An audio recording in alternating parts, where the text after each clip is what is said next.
We're just gonna give it a moment and let the waiting room clear. If everyone can make sure they're muted, I'll say enter. Yeah.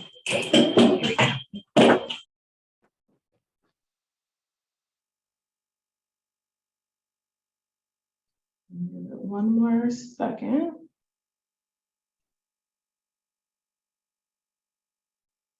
For those presenting, please make sure your visual and audio are working. Always.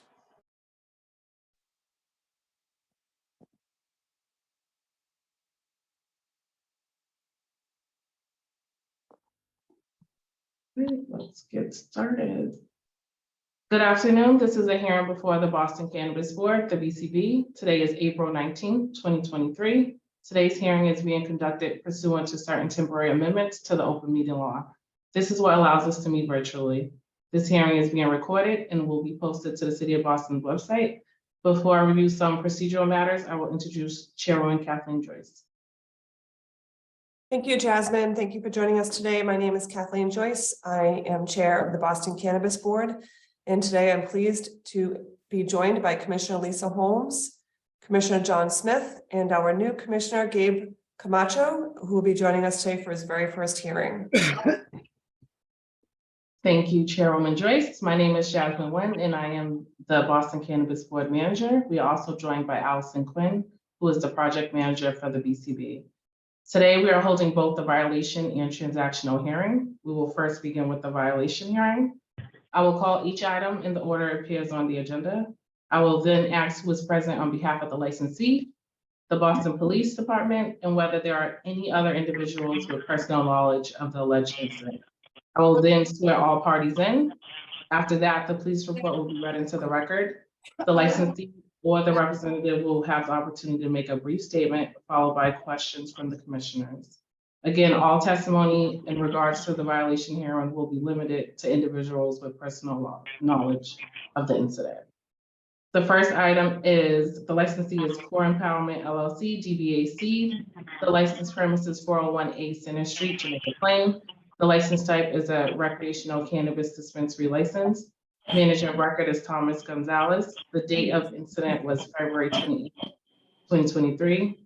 The alleged incident is armed employee on premise in violation of MGL Chapter 94G, Section 4, and Board's Rule 3.01 and 3.06C. Who is present on behalf of the licensee? Bye. Hello. We have several people. Hello, my name is April Aristati. Can you hear me? Yep, I can hear you. Okay, great. I had trouble logging in my video. We have several people here, just in case you had questions. My name is April Aristati. I am the CEO of the entity. Also on the call is Tomas Gonzalez, Chief of Staff, Kristen Picard, General Manager. Okay. Are you guys in the same room? Also, We're getting some feedback. Excuse me, say that again? Are you Only guys in the us. same room? Okay. Sorry, go ahead, continue. We are not in the same, we are not in the same room. Okay. 4 of them are, I am not. Okay, so it's you guys, or anyone else part of your team on, or is that a? Yes, Can you we turn have the camera two, we have 2 assistant managers that were on that day. Jasmine Alvarez and Brandon Connolly. Okay, so and is there any way your visual can work, or are you only able to? I tried to call in by Zoom, but it wasn't connecting. It said I have a picture, it said the host is waiting to let you in. So I used the phone number. Okay. All right. Who's present on behalf of the police department? Lieutenant Detective Troy. Sergeant Detective William Gallagher. Detective Eddie Hernandez. Thank you. And are there any other individuals with personal knowledge of the alleged incident? Seeing no one, can you all raise your right hand? And April, we're gonna assume your hand is raised. Yeah, Do I am. Okay, thank you. Do you all swear to tell the truth, the whole truth, and nothing but the truth? I do. We do. Yes, I do. Thank you. And who is going to read the police report from the police department? I can read the original. I can read the original report. Okay, thank you, Detective. Proceed. Right. Going to read from a report written by Renee Cooper. At about 4:32 p.m. on Tuesday, 2/28 of 23, Officer Cooper in the Jake 411 Frank and Officer Hebert in the Jake 431 Frank responded to a radio call for a found weapon at 401 Center Street in Jamaica Plain. Assisting on scene was a Jake 101 Frank, Tilly, and Nicholas. Upon arrival, the officers observed a white female later identified as Kristen Picard at the entrance of 401 Center Street in Jamaica Plain. Ms. Picard waved the officers down, stating that there was a firearm locked in the back room belonging to one of her employees who was still currently at work. The officers were directed to Isaiah Caval Morales, 711 of 98, who was behind the counter speaking to a customer. The officers approached Mr. Caval Morales and, after reading his Miranda rights, inquired if he had a Massachusetts license to carry. After stating to the officer that he did not possess a Massachusetts license to carry, the officers asked Mr. Corrali Morales if he brought a firearm to work. Mr. Corrali Morales stated that he did indeed have a firearm at home, but it was in component parts and was not functional. Mr. Corrali Morales stated to the officers that the officers could check his locker to confirm that he did not have a firearm in his possession. After a brief inspection of Mr. Corrali Morales' locker, officers were directed to a black backpack in the adjacent storage room by the general manager, Picard. Ms.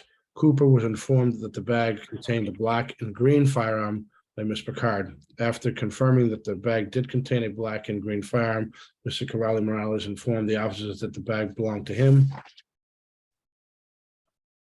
The Jake 913, Sergeant Farrell responded to the scene. The Jake 803, Detective Sinise, and the Jake 820, Detective Gould processed and took photographs of the firearm. Detectives, after making the firearm safe, observed one extended magazine with 24 rounds, a Glock magazine with 11 rounds, and 1 round in the chamber. The officers did not observe a serial number on the firearm. Israeli Cavalli Morales was taken into custody and transferred back to E13 for booking on the following charges: possession of a loaded firearm, possession of a large capacity feeding device or firearm, possession of a firearm without an FID card, possession of ammunition without an FID card. While in booking, Mr.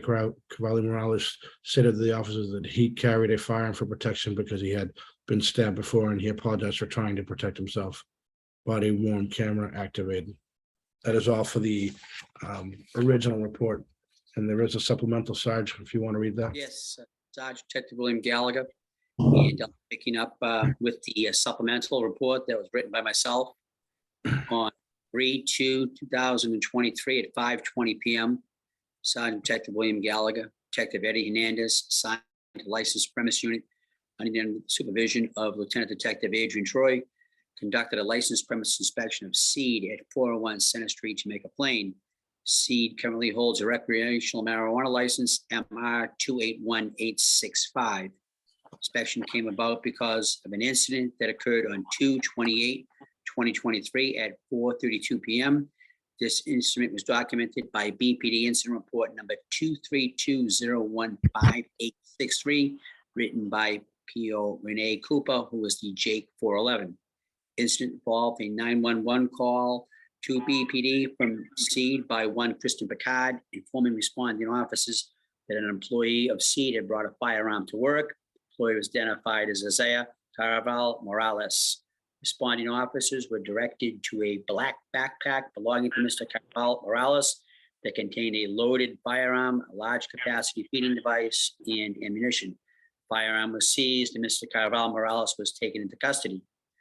On the date of the inspection, Sergeant Gallagher spoke with the manager, Jasmine Alvarez, who was aware of the incident. Ms. Alvarez stated that Seed would speak to all employees about this incident. Sergeant Detective Gallagher would like to add that Ms. Alvarez and the employees that he and Detective Hernandez dealt with were very cooperative.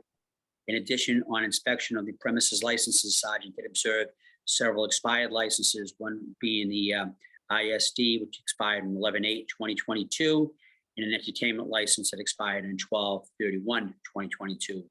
These expired permits were brought to Ms. Alvarez's attention. As a result, what was observed, Sergeant Gallagher issued a license premise inspection notice number 060169 to Seed for unlawfully armed employee on premise, expired ISD and entertainment license. Ms. Jasmine signed for and accepted the notice. Those are the facts. Thank you, Sergeant Detective. Who Welcome. from the licensees team would like to address the incident? I will be speaking on behalf of Seed. This is April Arasati. Go ahead, you might proceed. So I think it's important to share with the board what took place in those 90 minutes between when we were alerted and when the police arrived on scene. That's okay with you, if with the board? Yep, go ahead. Okay, so the general manager was informed of a tip that was received by one of our assistant managers at around 3 p.m. via a phone call. At that point, she alerted the owners, which was myself, Perry Higgins, and Tomas Gonzalez. I immediately reached out to our security advisor, Danny Linsky, and essentially followed his advice from that moment forward. Our immediate concern was to ensure the safety of our staff. The sentiment was that there was no malice. It was rather the gun was being transported. Nevertheless, we were extremely interested in securing the firearm.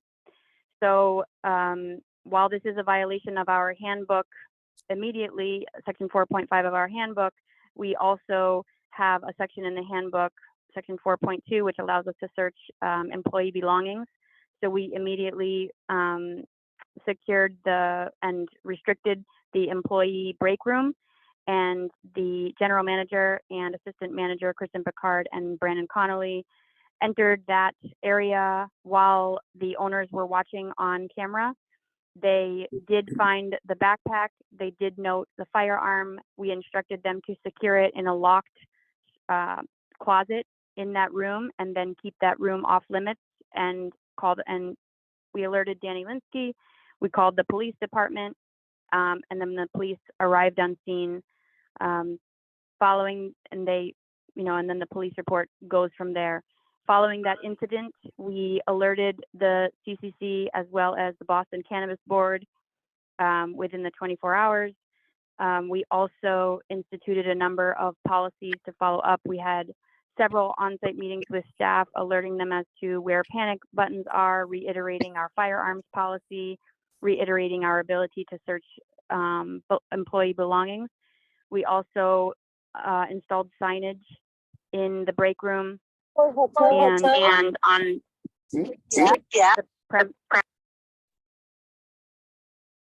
Sorry, was there a question? No, sorry, some people unmuted themselves. Oh, I see. Okay. Installed additional signage, not only notifying employees again of our search policy, but also of the firearms policy. Also, just following up upon the inspection later, we had the one of the licenses, the renewed, but just hadn't replaced it on the wall. So both of those have been remedied and are current and are posted. I spoke today with Detective Gould from the Boston Police Department, who has been just let me know that the case is working its way through the criminal justice system and has given me some advice in terms of additional signage and meetings with the staff to prevent this type of infraction in the future. Thank you. Anyone else from your team speaking, or? That's all we have, unless you have questions that we can answer. Okay, we will move to the commissioners for any questions. Chairwoman Joyce, do you have any questions or comments? Sergeant Gallagher, when you arrived to do the inspection, was staff cooperative? Very cooperative. They're aware of the incident.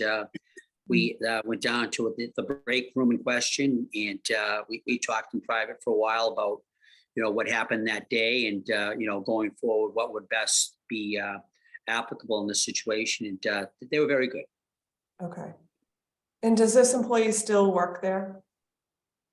I'm not Oh, sure. no, ma'am. I'm sorry. He was terminated immediately based on a violation of 4.5 of our employee handbook and also the regulation.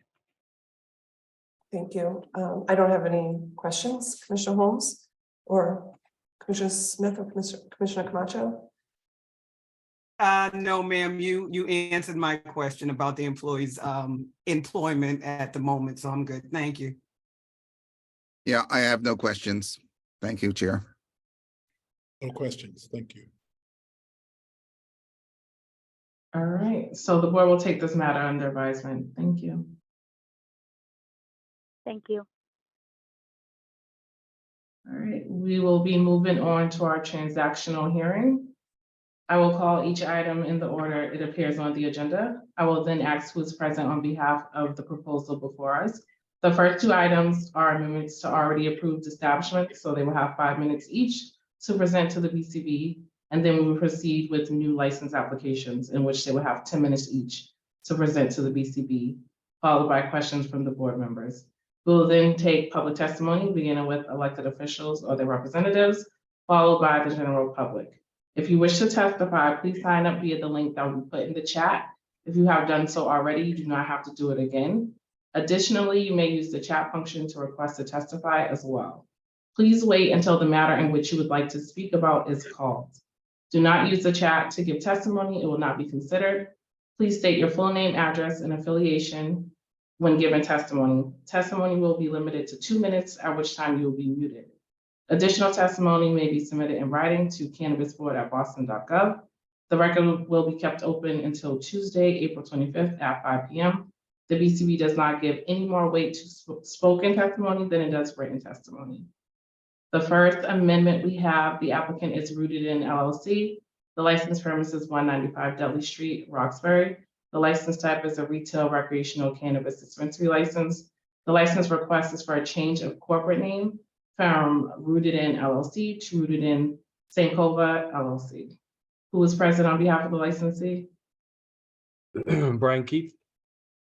All right, Brian, you have 5 minutes. You may begin. Okay. This is it should only take 2 minutes. This is a follow-up from the hearing last month. Last month we came before the board and requested a name change from Rooted in LLC to Rooted in Roxbury. Reason for this change is to separate the current HCAs, which are currently our HCA on Newberry Street and our HCA on Roxbury on Dudley Street. We wanted to put the two HCAs into two different entities. So that's the main request. Last month, in between the transactional hearing and the voting hearing, the Secretary of State's office got back to us and told us that Rooted in Roxbury, that name was too close to another existing Rooted in company, not one of our own. So they said that they denied Rooted in Roxbury, and therefore we changed the name. We changed the request from Rooted in Roxbury to Rooted in Sankofa, and that name has been approved by the Secretary of State. So similar to the conversation we had last month, this is simply this name change request is simply to separate our existing HCAs into different entities. So with that, I open it up to any questions you may have. Thank you, Brian. Do any of the commissioners have any questions? No questions. No, seeing none. Thank you. Is there anybody that would like to speak in regards to this proposal? Seeing no one, the board will take this matter under advisement. Thank you. Thank you. The next item we have, the applicant is High Street Cannabis Group LLC. The license premise is 200 High Street downtown. The license type is a retail recreational cannabis dispensary license. The license request is to approve a license agreement between the licensee and Primitive Holdings LLC, as well as the DBA name Primitive Group. The licensee is also requesting a change of ownership interest. Who is present on behalf of the licensee?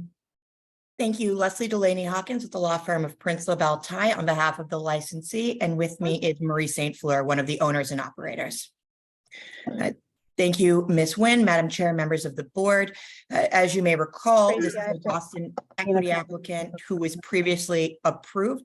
Since the approval by the BCB and obtaining the zoning relief, we have been actively pursuing our licensure with the Cannabis Control Commission.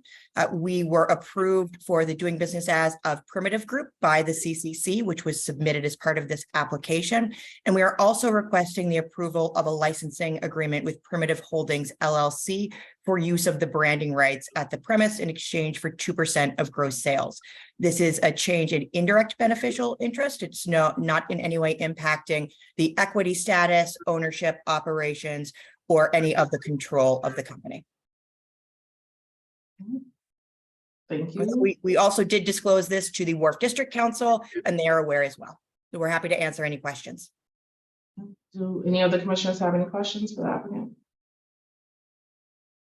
Nope, see none. Is there anyone that would like to speak in regards to this proposal?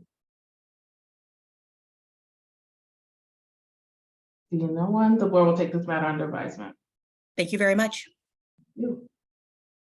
Next, we'll move on to our new license applications. The first item is 7 Peaks Boston Retail LLC, DBA 7 Peaks. The proposed license premise is 54 Winter Street downtown. The license type is a recreational cannabis dispensary license. The proposed hours of operation are 10 a.m. to 7 p.m. Monday through Saturday and 11 a.m. to 6 p.m. on Sunday. This is an equity applicant. The applicant filed the application on June 9th, 2022. They filed with Inspectional Services April 8th, 2022, and they had their community meeting on December 19th, 2022, as well as a second community meeting on February 7th, 2023. There is a buffer zone conflict with another cannabis establishment. Before we begin with the presentation, I will ask Shakia Scott, who is the Cannabis Business Manager from the Mayor's Office of Economic Opportunity and Inclusion, to speak to the equity certification. Jasmine, and I apologize, someone came in. Is this for 7 Peaks? Yeah. Perfect. So good afternoon, everyone. Our office was able to certify 7 Peaks Boston Retail LLC as an equity applicant through the documentation submitted by the applicant, Dominique Atwood.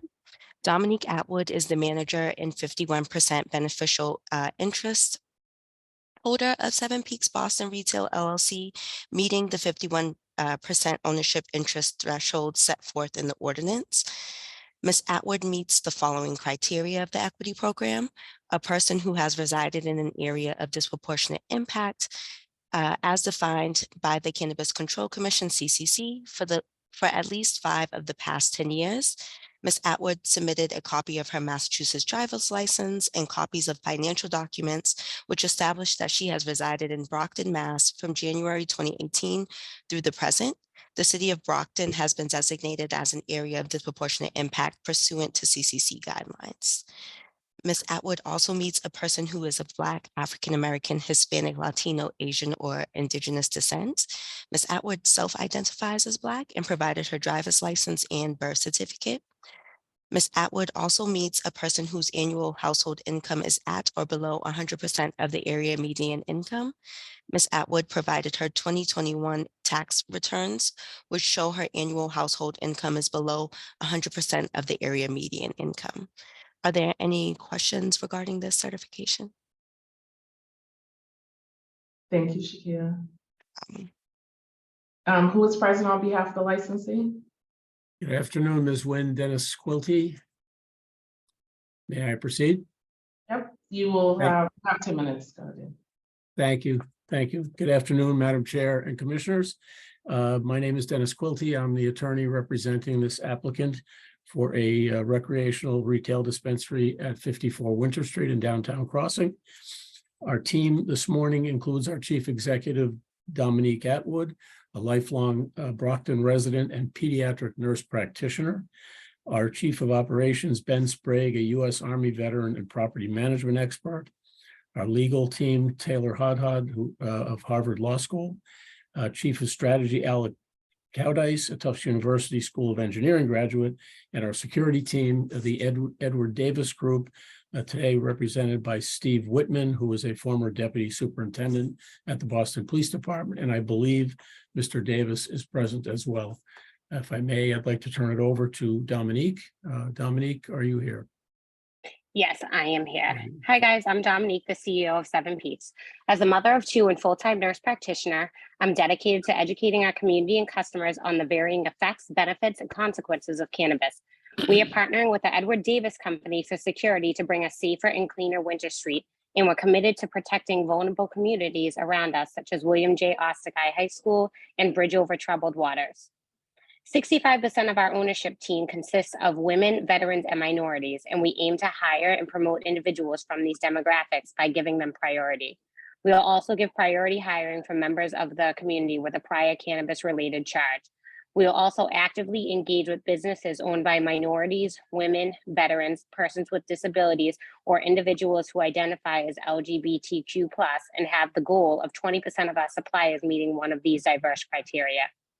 We want to provide a scholarship for students at William J. Ostagai High School or other Boston public high schools, showcase local artists and vendors on our front windows, and promote cannabis education and responsible use through telemedicine.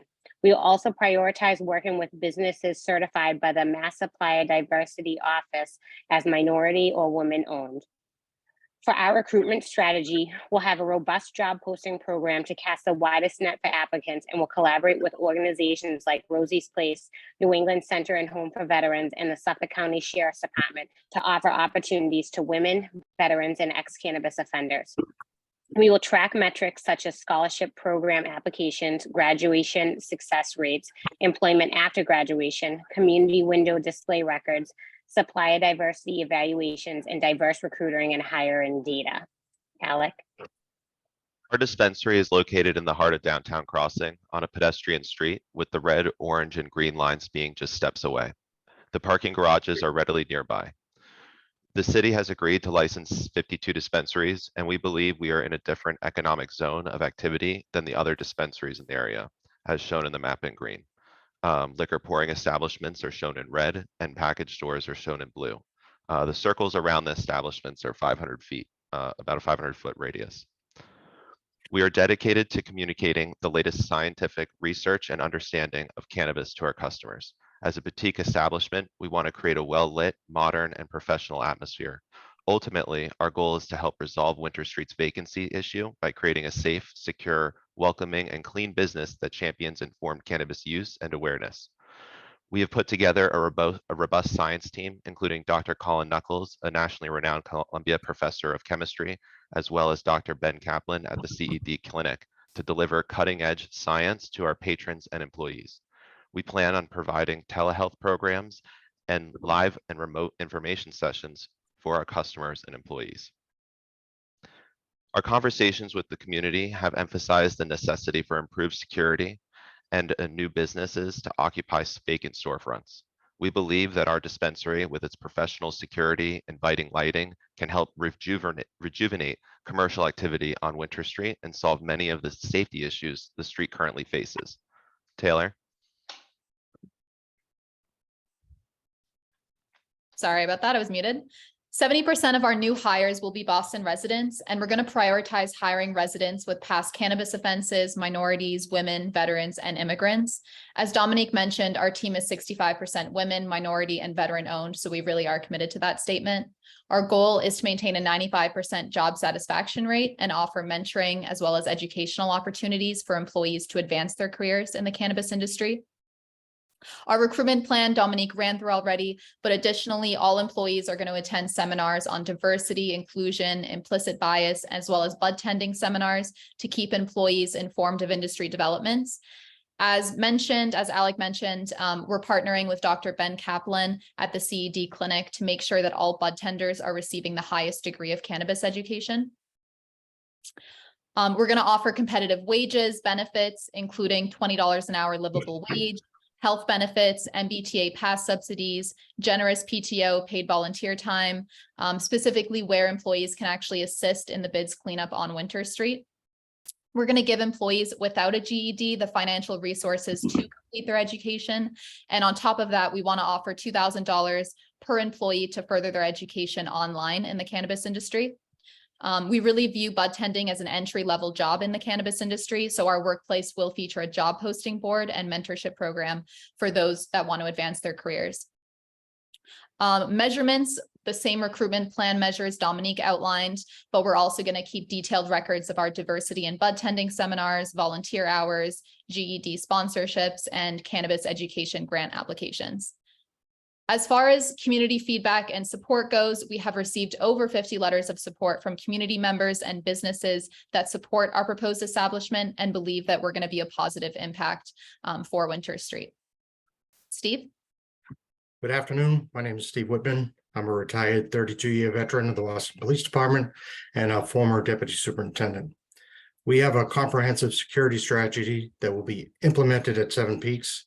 We will have 4 security officers will be on site to verify IDs for appropriate access control, monitor the security cameras in real time, provide a physical presence inside the store, and provide a visible presence outside the store to monitor any after-purchase sales to unauthorized buyers, as well as any other illegal activities that could be reported to the police in a timely manner.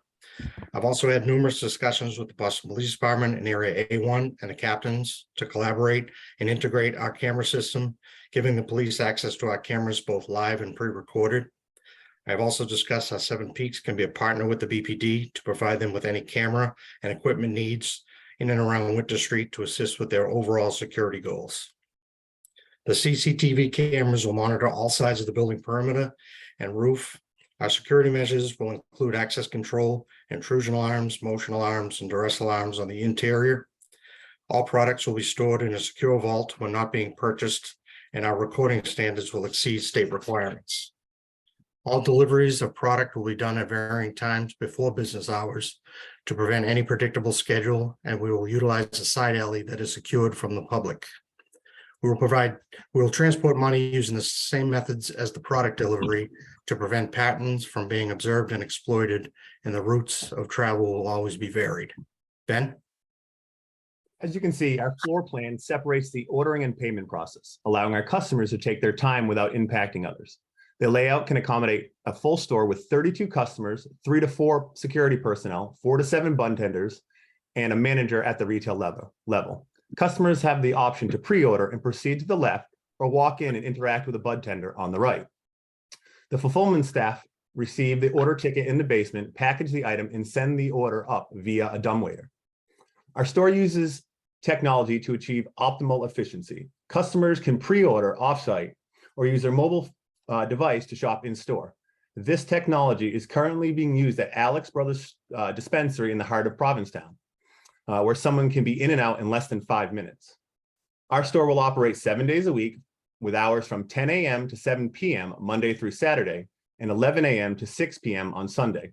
We use odor mitigation technology to prevent disturbances to the neighbors. We will encourage pre-orders, and at 70% store capacity, security will limit entries to pre-orders only. We'll ensure there are no lines or loitering on the sidewalk in front of the store. We are also open to exclusively doing pre-orders for the first few months. We will not facilitate any deliveries out of this store. Dominique? We have been working on this project for over a year and have gone to every extent to engage with the community in every way that we can. We are fully committed and eager to become engaged and valuable members of the downtown crossing community. Thank you for your time. Thank you. We will move to questions and comments from our commissioners. Chairwoman Joyce, do you have any questions or comments? Actually zoomed across my screen. I do. It was something. Somebody not on mute. I hear talking. Again, what, Yeah, I'll take it. tell me. You got whoever's sharing their screen, can you unshare it so I can see? Thank you. Okay, I just wanted, I'm not sure who to address my questions to, but first I just want to go over the buffer zone conflict. So your board memo states that you're 517 feet from the William J. Ostagai School. Yes, That's ma'am. correct. Okay. So that's not a conflict, not a technical conflict. And then you also say in your presentation that you're going to sponsor a student at the William Ostagai School. How do you do that if they don't support your application? So we believe that it will be a scholarship program that we could facilitate for the students attending that school and other local schools. So this would be something that the families would apply to outside of the school. The school's been brought up as a very big concern for the community. So we were just looking at the best way that we could support those students even without the support of the school. We've Have you had a tried conversation to. with school personnel about a scholarship from a cannabis application to sponsor one of their students? We sent an email to them. Again, the legal cannabis industry the tax revenue was designed to go right to education. So we felt that it was in the spirit of the law to be sponsoring students from areas in the city. So would you say it's an idea at this point? It's not something you've had any conversation, any real conversation with? I mean, it's something we're fully ready to fund, to set up for any students in high But school. have you had any conversations, other than sending an email to them about this?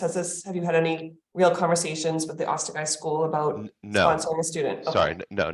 I think to correct that, we did early on, and then when we What did they made this say? proposal, they just didn't respond. Yeah, And it- okay. and it could be for another, That was my feeling, that there probably wasn't a true back and forth communication about this. That's what I was just trying to get on the record, because you presented that in part of your presentation today as something. It seems to me it's more of a desire or a proposal as opposed to something they've agreed to accept on their half. That is correct. We don't want to misrepresent our relationship. They have submitted a letter of opposition that I'm sure you have in front of you. But we are committed to sponsoring students to continue their education in whatever way they deem appropriate, and facilitating that process of going through applications and identifying scholarship opportunities. Okay. We also received a letter of opposition from Bridge Over Troubled Water, the downtown bid. And then in your letters of support, it references a February 7th meeting in which there was opposition, and then we received a packet of letters from you. Can you describe the February 7th meeting for us, because we weren't there? Yes, it was interesting. I think that there were the first meeting that we had, in December, there was very minimal points of opposition raised. There were concerns raised by the heads of the neighborhood associations that opposition was out there, and they even asked them to speak up on that December 17th call. No one spoke up. So in the hopes of really furthering our engagement with these organizations, we agreed to a second meeting. We held that second meeting about just under 2 months later, in February 7th, where we fielded questions from the residents who we expected to have opposition. So there were about, I think, less than 6 people who spoke on that meeting, but they were opposed. There were a few few voices of support from our building manager and some other businesses on the street. But it was we were just fielding questions from people who do not like the idea of cannabis coming to their neighborhood. That's how I would address it. And I appreciate the second meeting. It was referenced a couple times in the letters, and I just wanted to get more of a flavor of who was in attendance and what was discussed. I'm sure the mayor's office could also opine on that, as they did host and facilitate these meetings for us. Okay, and then I'm looking at our folder with the letters of support. They seem to be very heavy business oriented. Businesses that are on Winter Street, Frank's Taylor, then a bunch of people with addresses of Winter Street. There's one individual, I think her address is A Street in Boston. I would assume South Boston. Yeah, I would describe most of our neighborhoods, most of our letters as curated from the neighborhood. We received a vast amount of letters of support. We had to filter those based off of the relevant locations, so we tried to keep those locations as relevant as possible. We have tens of letters that we have excluded. I would say that a lot of these letters do come from Winter Street residents, not only businesses, as we had a huge email not huge, a mailing campaign that we I did see to that the now, street. yeah. So that there are a lot of residents from Winter Street and that area I represented in apologize, I this, do see that survey. now. There's a whole other packet here. And Yes. a lot of those letters also were from people that, you know, directly walked by the business and came in and signed them. So that is also why there's kind of a vast majority of like different addresses there. And just to follow up on that, you know, we were pretty surprised with the letters of oppositions, just to throw that out there. We thought we were in an open dialogue with most of those organizations. So we actually only found out by a records request of all these letters of opposition, and that kicked off a community outreach event that we facilitated, and that's why there's multiple batches of these letters of support. The first batch is primarily from that mailing campaign to residents of Winter Street. The second batch is from our community outreach day on April 1st, right before we submitted our application. And then we had about 16 other high quality letters of support that we curated over the past few weeks, 2 weeks since we submitted. Okay, and the buffer conflict that is referenced in your board memo is with Patriot Care? It's with Patriot Care and the other dispensaries in the downtown area. The buffer zone of half a mile is large. You know, we were listening to your last voting hearing where there was the research introduced, specifically the Boston addendum. And I think that supports our case of the buffer zone in that, you know, we are right on top of a transit system that spans the entire city. So we feel that our store will not impact those other establishments in a significantly negative way and will only assist with onboarding illegal client or onboarding people to the legal market. Okay, at the last hearing, I'm not sure if we're talking about the same one. I think the application before us was for a recording studio / cannabis dispensary, which is a little, which is distinct from. Yeah, I'm referring more to the research that Dr. Yep, no, I understand. My question for oh. you is, can you describe for us what distinguishes your application from some of the other ones within your buffer zone? Absolutely. And my other teammates can jump in. I do talk fast, but really it's the boutique establishment, the focus on craft cannabis brands that are not seeing market shelves in these large dispensaries in these areas of Boston. And also the science and medical research that we're really trying to, and education that we're really trying to communicate and expand by this opportunity of being in such a you know, prominent neighborhood. So that's really the differentiating factor, is I think that we're going to go above and beyond with the education to consumers and our bud tending staff with the latest science developments. And we've contracted extreme professionals who are making, you know, strides in this space to deliver that information to us. So when you say boutique offerings and craft offerings, does that mean they're more expensive? No, not at all. These mean that these are from, you know, there's micro licenses, right? So micro licenses are small craft grows across Massachusetts that, you know, have only a few thousand feet of canopy. These are the types of brands that we would want to bring. I don't think it would impact price point as much as it impacts just the diversity of business owners and brands that will make it to our shelves. You know, we have a sustainable business model. Our footprint is small, so we feel that we don't have to make extreme deals with kind of these brands to license shelf space, and we can really deliver brands that we feel speak for themselves.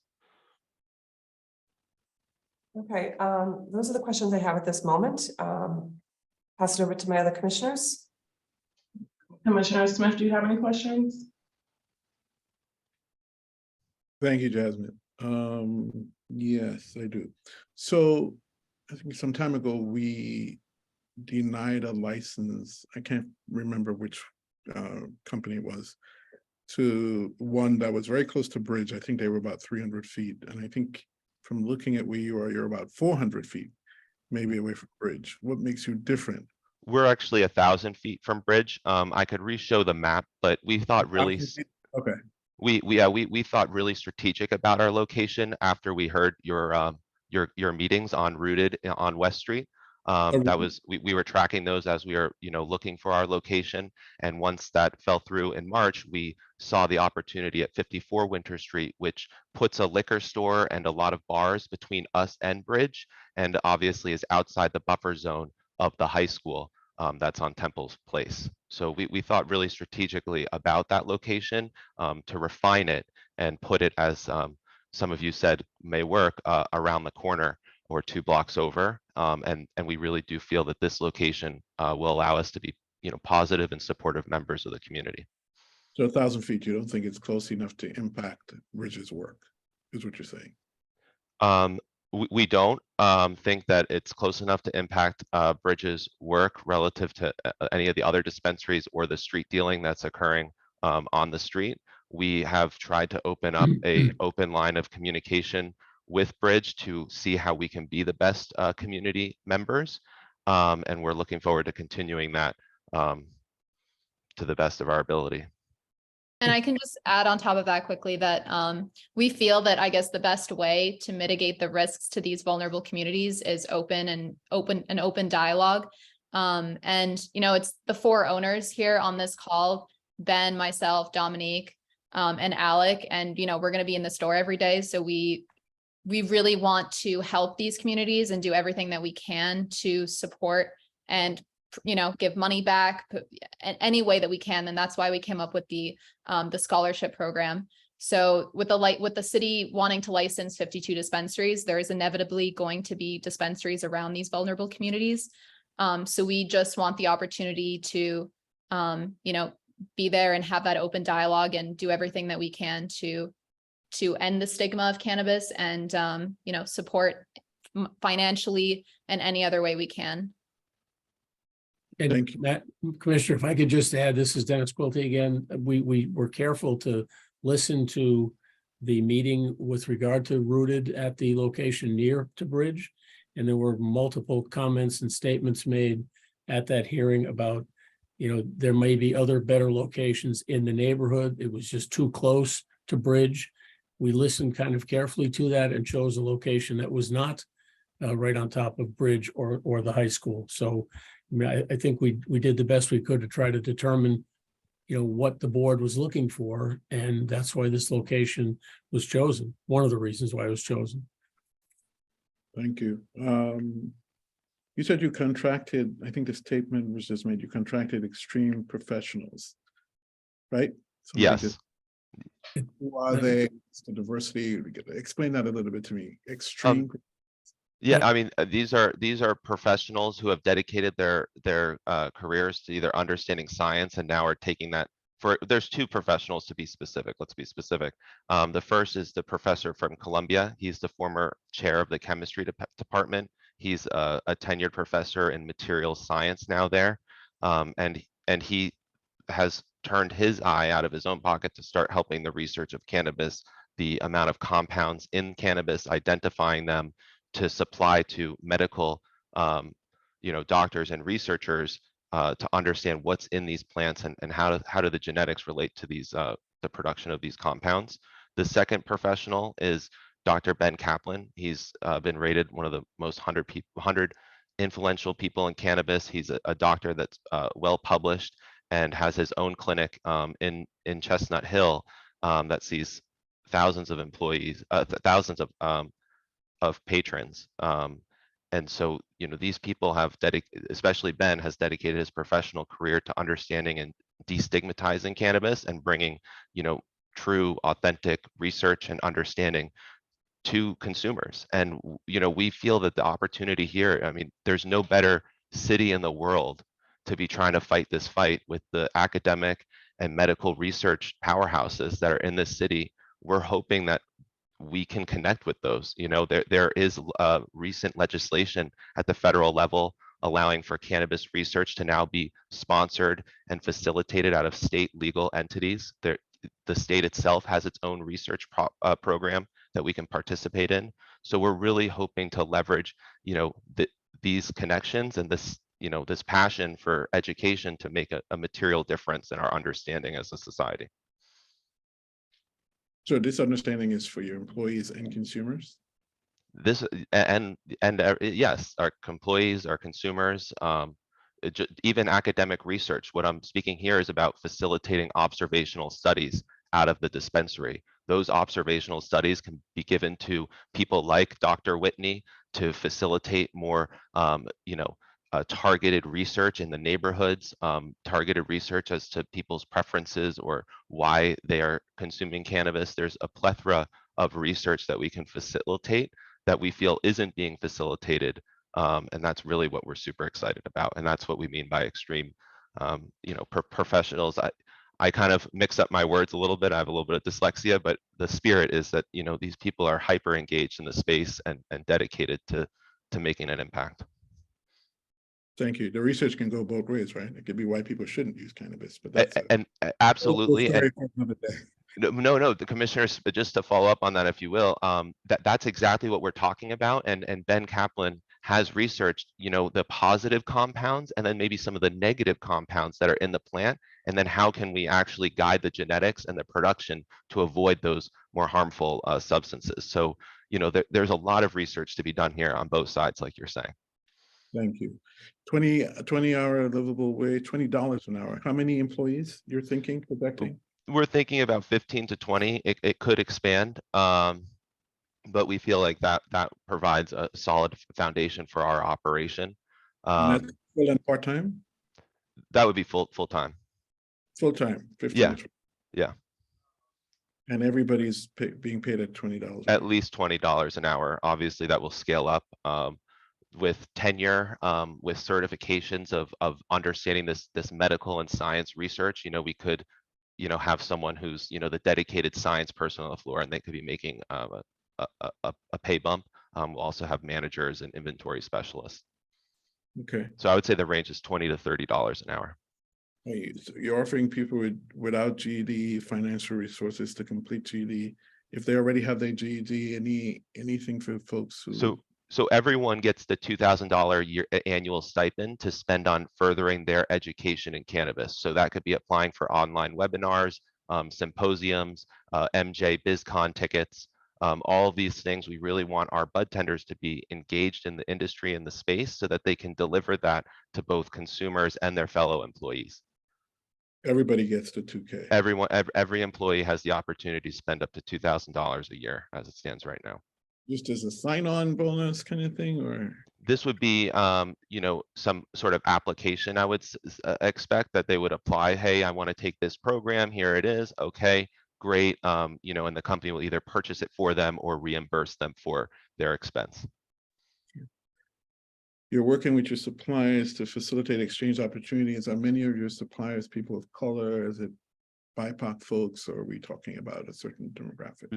I mean, we're going to have a diverse, as we said, group of suppliers, everyone from social equity candidates, economic empowerment to, just small. There is a father-son company that we met. I actually don't know what their racial identity is, but my brother just, passed me on some of their products, and they have, only a few thousand-foot grow. But these are the types of people that we want to highlight and showcase in our store. So you have them in place, or you don't? It's just sort of aspirational stuff. Oh, as far as suppliers? Yes. I mean, I wouldn't say that we've been able to make any arrangements with specific suppliers. I would say it's more aspirational, but we have a list of, suppliers that we have our eyes on. So not specific. Okay. No.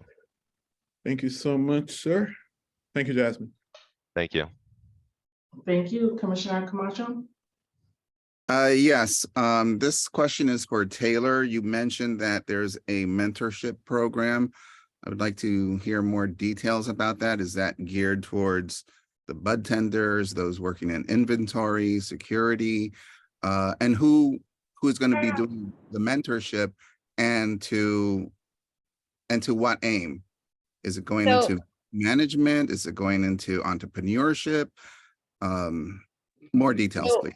So our goal is to facilitate this sort of I know it's a broad word, but mentorship both internally and externally. Mentorship internally, meaning that any employee we want, and that's why we said we view bud tending as an entry level position, because we want all of our bud tenders to then, graduate to a manager, inventory specialist. So we want to provide them those internal mentorship opportunities through education, seminars, webinars, and just through honestly their experience on the floor of the dispensary to then, graduate to a higher paying, more responsible role.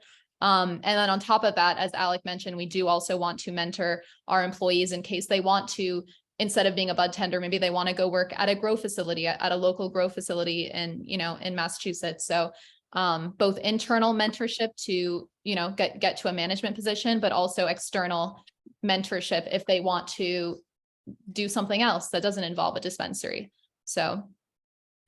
Thank you. And my second thing that I want to say is more of a comment.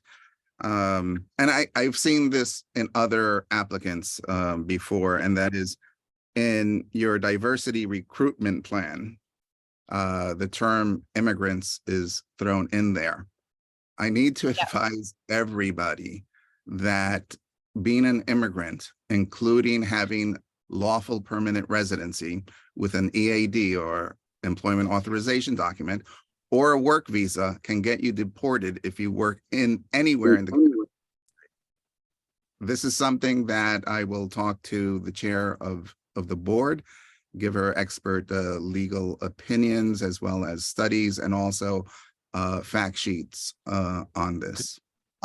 Repeat that. I'm sorry. I think I missed the critical piece there. You're saying immigrants cannot work in cannabis establishments? Anywhere in the cannabis establishments, whether it's a grow facility, dispensary, what have you, even vendors. As you know, under federal law, marijuana is illegal.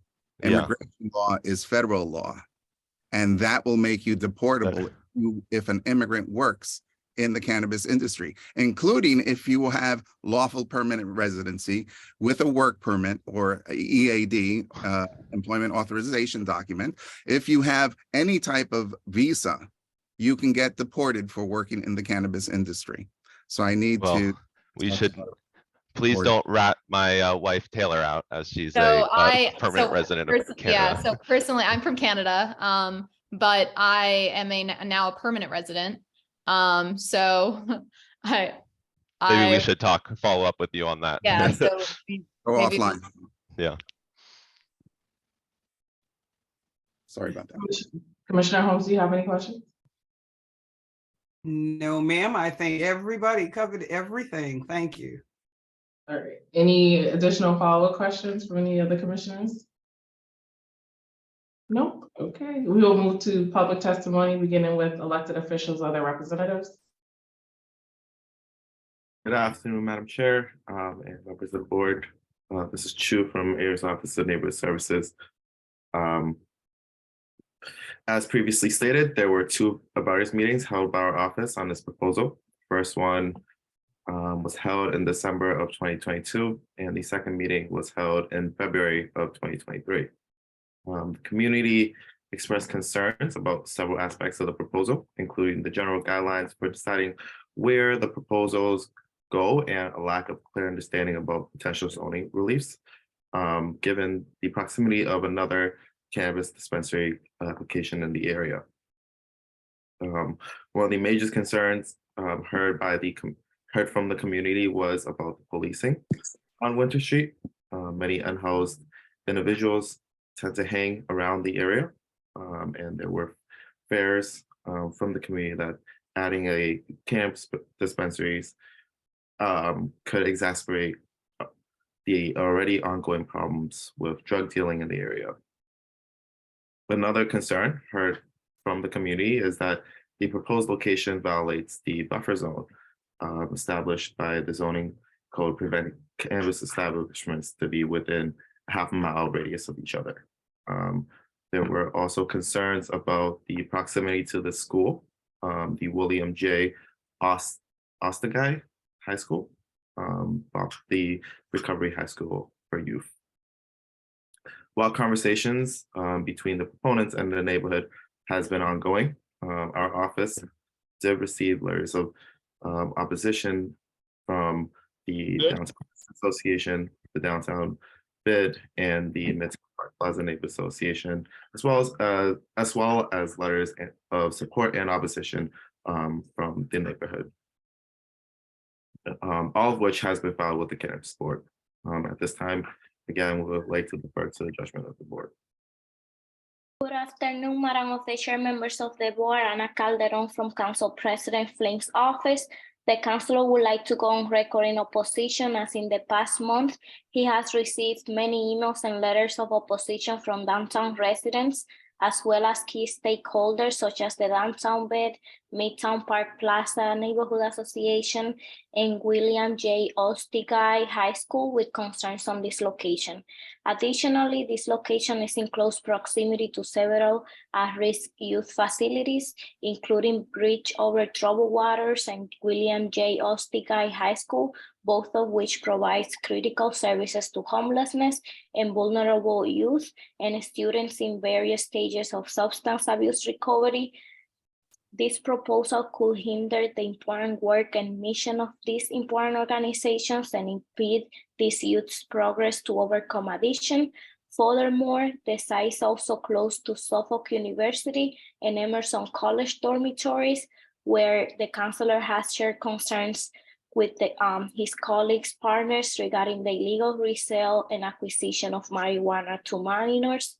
Residents in the neighborhoods have also noted existing issues of public safety and their concerns that a dispensary will exacerbate the already delicate and sometimes fraught downtown environment.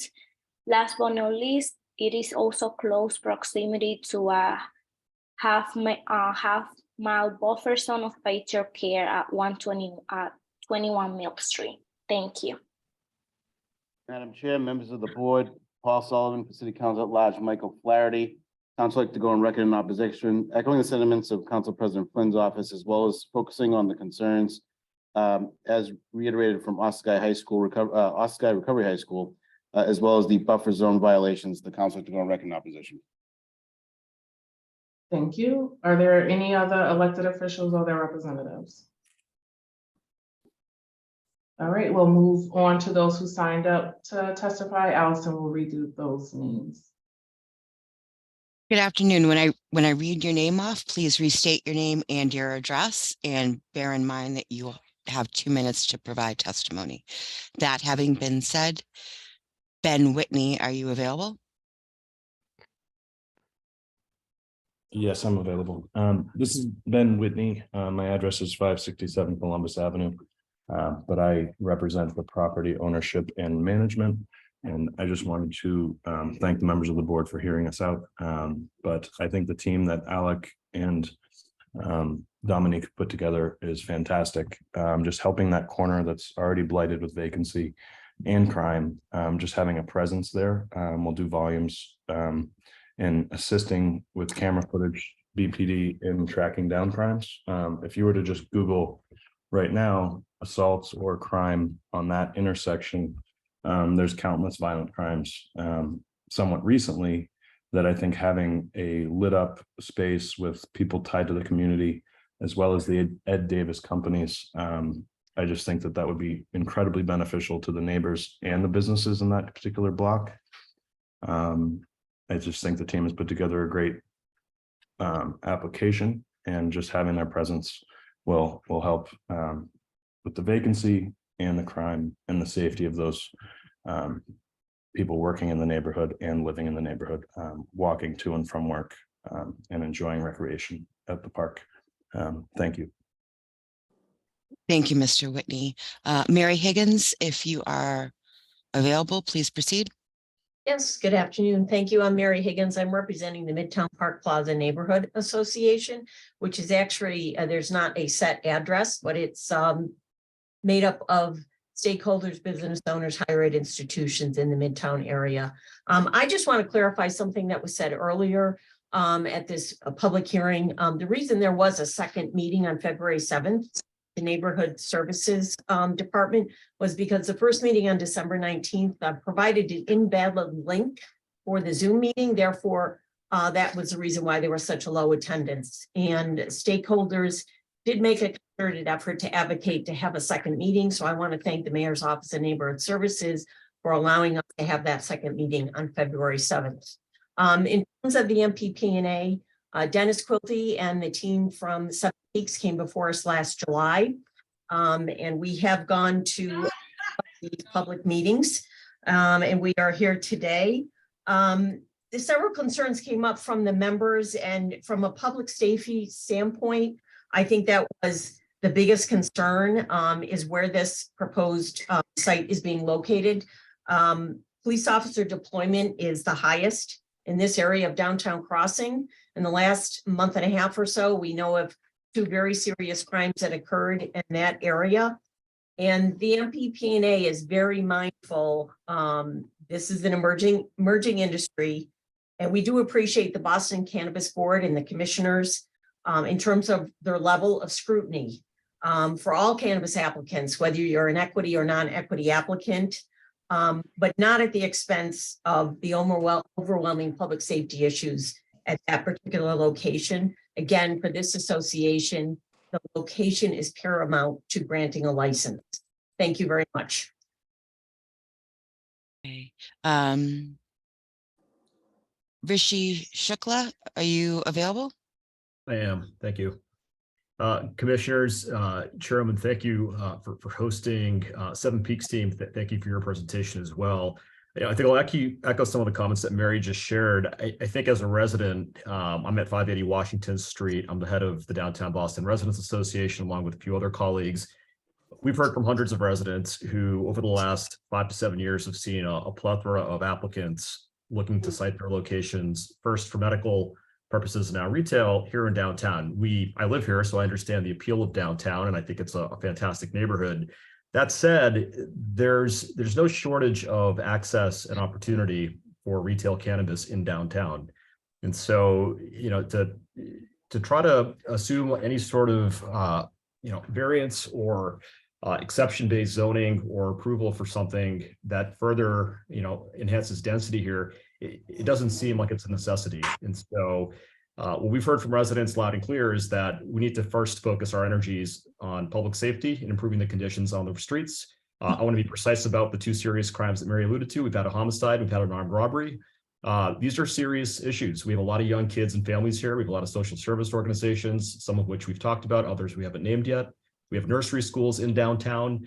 And while the cannabis rules and regulations don't specifically mention preschool and early childcare, these are important factors. And so I don't want to gloss over buffer zone feet and inches and how we're within rights or not. The reality is we have an enormous concentration of cannabis here in downtown, and there are other parts of the city that have yet to see a single application approved or at least opened. And so from our perspective as a residents association, our concern is primarily around the density of cannabis dispensaries here in downtown. It has nothing to do with the proponent. We've had a chance to talk to them multiple times. We've had good relations with Dennis, their attorney, over the years. And like we've said previously in our letters of opposition for applicants who've come before you all, it's really not about the applicants typically. We want the local applicants to succeed. We want 7 Peaks to have its application approved to open business somewhere in Boston. But for any applicant that comes before us as an association, and the same is true of MPP&A and the bid, historically, there's no compelling reason for us to advocate for additional density here in downtown. And so to be clear, our issue is not with the applicant. It's really with the process and with the buffer zone and with having to go through another variance-based process to get more applicants approved to be here in downtown. And so I'm part of the Plan Downtown Advisory Group. Mr. Shukla, that is your 2 minutes. Thank you.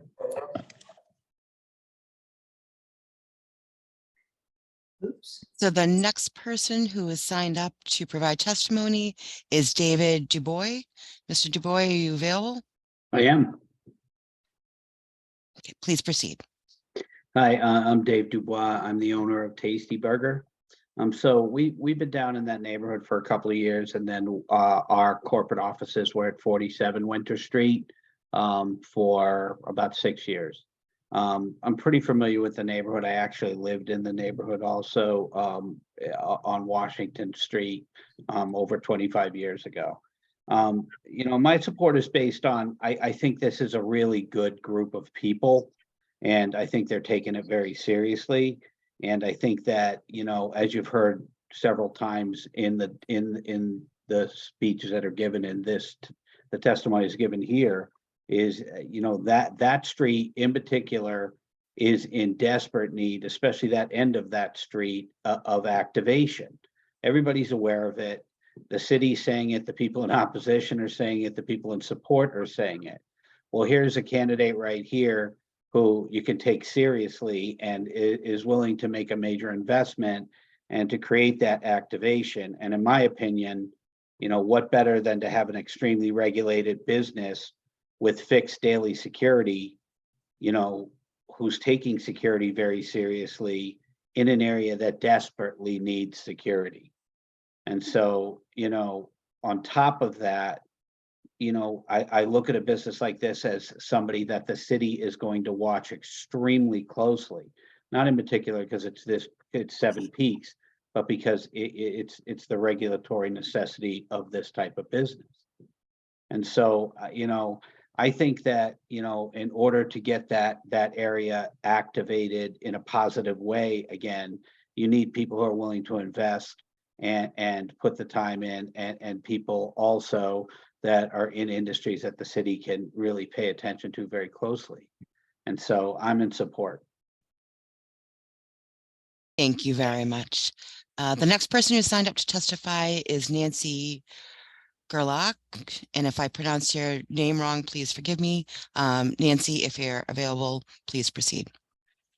Hi, I'm Nancy Gerlach. I live at 151 Tremont Street, and I thank you very much for allowing me to speak. Within a mile of my building, there are currently 3 operating establishments. There are 4 more approved licenses, and this is one of 3 applications. I and many fellow residents in this area do not want to live within a mile of 7 or 10 cannabis shops. Your map was very misleading. You showed buffer zones of 500 feet, which is a 2-minute walk. The buffer zone is a half mile. And had you put the half mile on the map, it would have shown how dense and oversaturated this area is. I think that was disingenuous of you. Regarding the distance from us to Guy, Rishi may not want to quibble.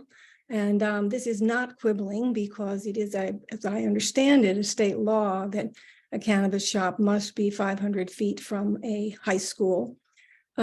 At the meeting in February, I Google mapped the distance between us to Guy and 54 Winter Street, and I got 416 feet. Seven Peaks said it was 516 feet. The following day, I went to Google Maps and it was 526 feet. I checked Google Maps today and it says it's 423 feet. I measured it myself and I got 493 feet, center line to center line, door to door, middle of the sidewalk. I sent a letter to the Cannabis Board and asked if you have a stamped drawing submitted by a surveyor that states the location is over 500 feet. And I have not yet heard back from that. Cannabis shops are proving not to be great neighbors. Every applicant says they want to improve the neighborhood, improve the safety. We are oversaturated with cannabis shops improving our safety. Perhaps you could find another location.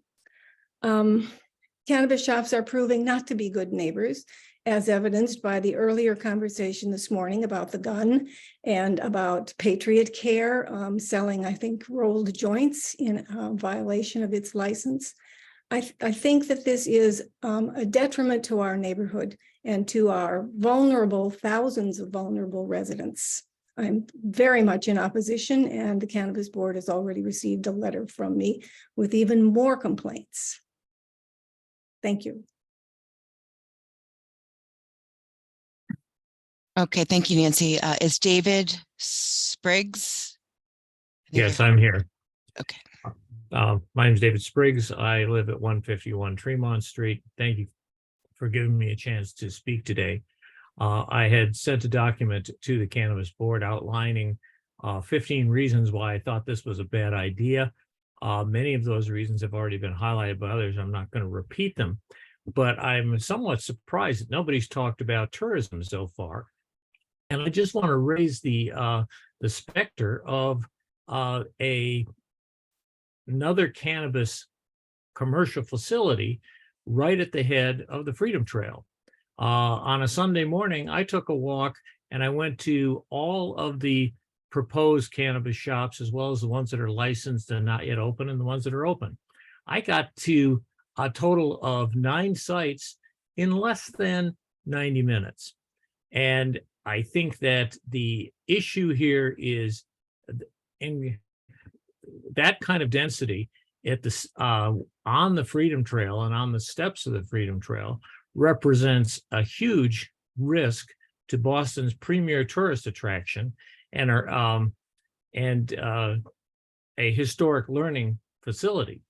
The other thing that I'm a little concerned about is I'm concerned about a plan to have 4 private security people on Winter Street all the time. To me, this may be the most alarming part of the proposal, to have new private security personnel patrolling Winter Street with all of the risks that entails for confrontation between teenagers, college students, and the homeless. And I'm concerned about that.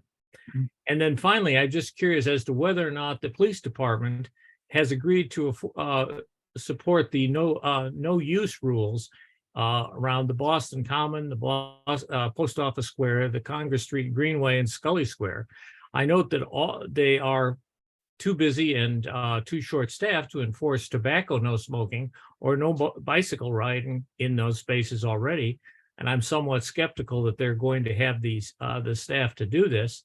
And I think the downtown neighborhood is poorly served by having our limited green spaces occupied by people smoking. Mr. Spriggs, that is your 2 minutes. Thank you.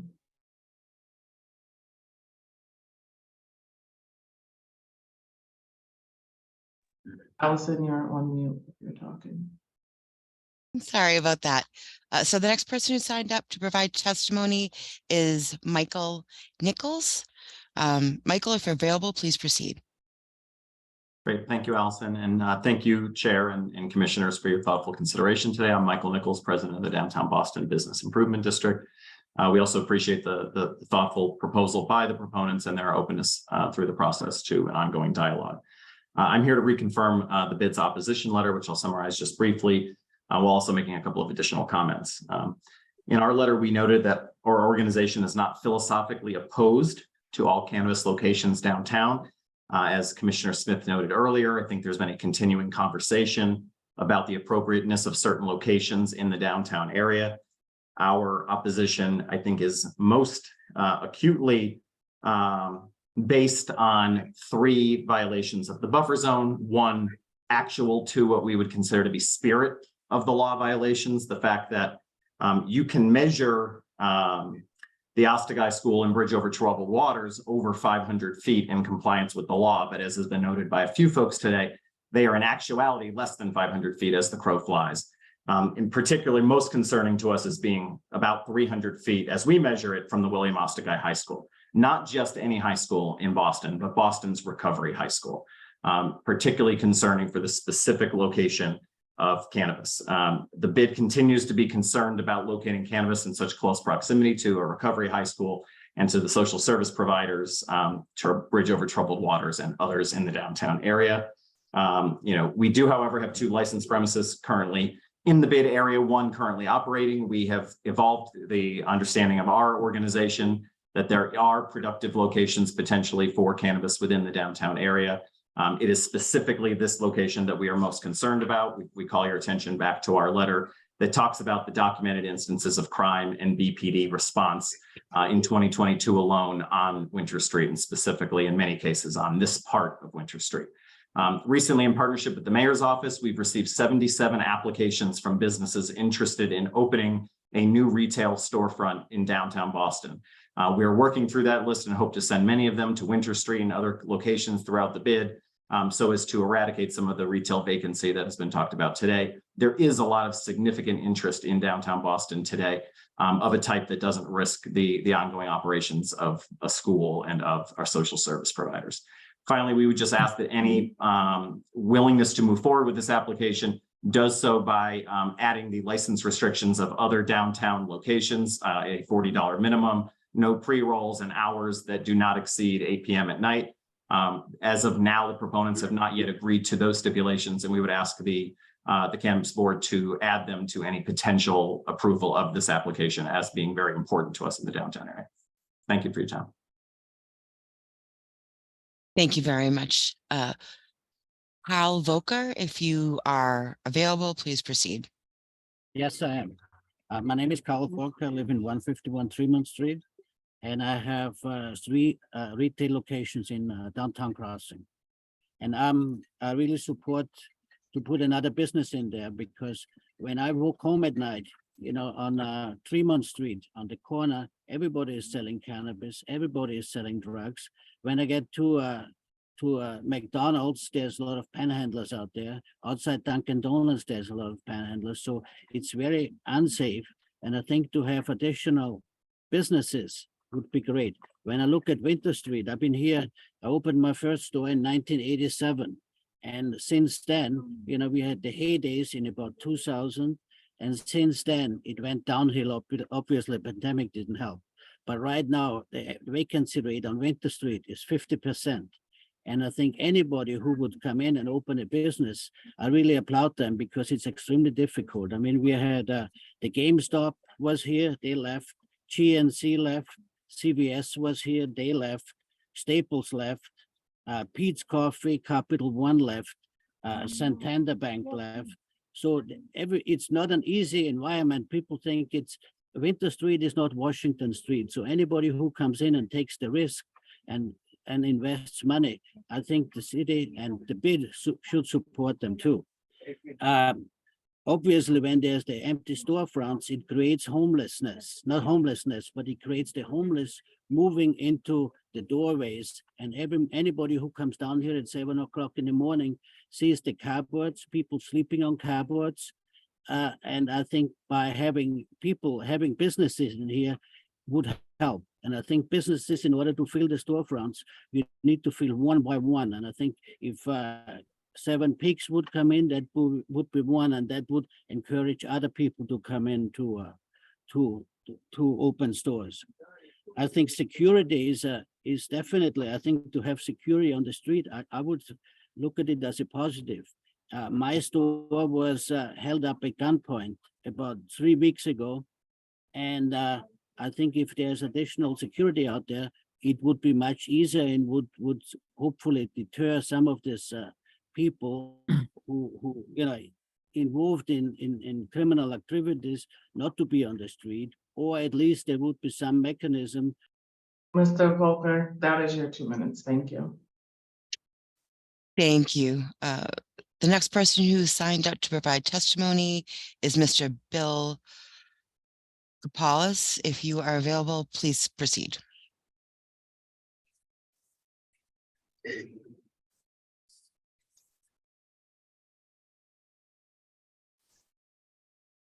I don't see anyone with that name in the audience. That's all the people who signed up online. I don't know if you can hear me. This is Bill Kapalis. I am a longtime tenant here at 58 Winter Street, Frank's Custom Tailors. We're here since 1974. We've seen the ups and downs of this street. I've had the good fortune of meeting with the owners of 7 Peaks. They seem very respectable, good people. They have high standards, it looks like. Will be an asset to the community. The extra details around will be great. Again, one less large empty storefront. I don't see what the downfall would be. I know a lot of people complaining they don't want a cannabis shop near them. But you know, I understand we're in downtown Boston. We go to a lot of the suburbs. They all have them. People live within them, and schools. I know it's more densely populated here in downtown Boston, so the restrictions are a little tougher by distance with the 500 feet and within the shops of each other. But I just want to go on the record. I am a proponent for them to be allowed to open. I think they will be an asset. And I look forward to them being good long-term tenants and neighbors in the neighborhood. That's it. Thank you, Bill. Is there anyone else that would like to testify who didn't have a chance to testify yet? Yes, Allison, I tried to sign I up. would like to. This is Davis. It's very nice to, first of all, I appreciate the opportunity. And it's very nice to see some old colleagues on this call. I think I'll be very brief. There are two reasons why I think it's positive to have this facility at that location on Winter Street. First would be that this is a very professional group. I've represented a number of successful cannabis applicants across the Commonwealth. And right now, Dominique has put together a very impressive team. This is a woman that has a background in healthcare that I think is very helpful. And the other thing I want to just speak to is the issue of disorder. It's something that I've been involved with my whole life. And I understand that having storefronts that are open reduces disorder in and of itself. And the other important part of it is I've had people assigned there, people like Frank Armstrong, former captain of the Boston Police Department, who works for me, who've stated that their presence there on the street, it's not confrontational whatsoever, but it's presence that makes a difference. And so by having responsible people in the neighborhood, it reduces the amount of disorder and crime that occurs. So those are my two issues. I just wanted to sort of get it on the record, and I appreciate your time on this. Thank you very much. Thank you, Mr. Davis. Anyone else? Margaret? Yes, hi, I'm Margaret Ings. I'm the Vice President of Government and Community Relations at Emerson College. And with respect to the college, I don't think I have to repeat what people would automatically think we would do. But more importantly, and thinking of a wider picture here, and listening to the gentleman who laid out an atmosphere and an already existing conditions on Winter Street, the gateway to downtown Crossing, the safety issues that are already in play far outweigh the importance of having more activity that would potentially attract more issues. I think people have to realize you're entering into a situation that already exists, which the Boston Police Department do miracles to keep under control each and every day. Each and every day. I was down there the other day, and I tell you that it's not even sensible in a certain level to add another establishment, a cannabis establishment in that area that has not even complied with the buffer zone, has said misrepresentations about having security guards on the street. Police, one thing, Boston Police, that's their district.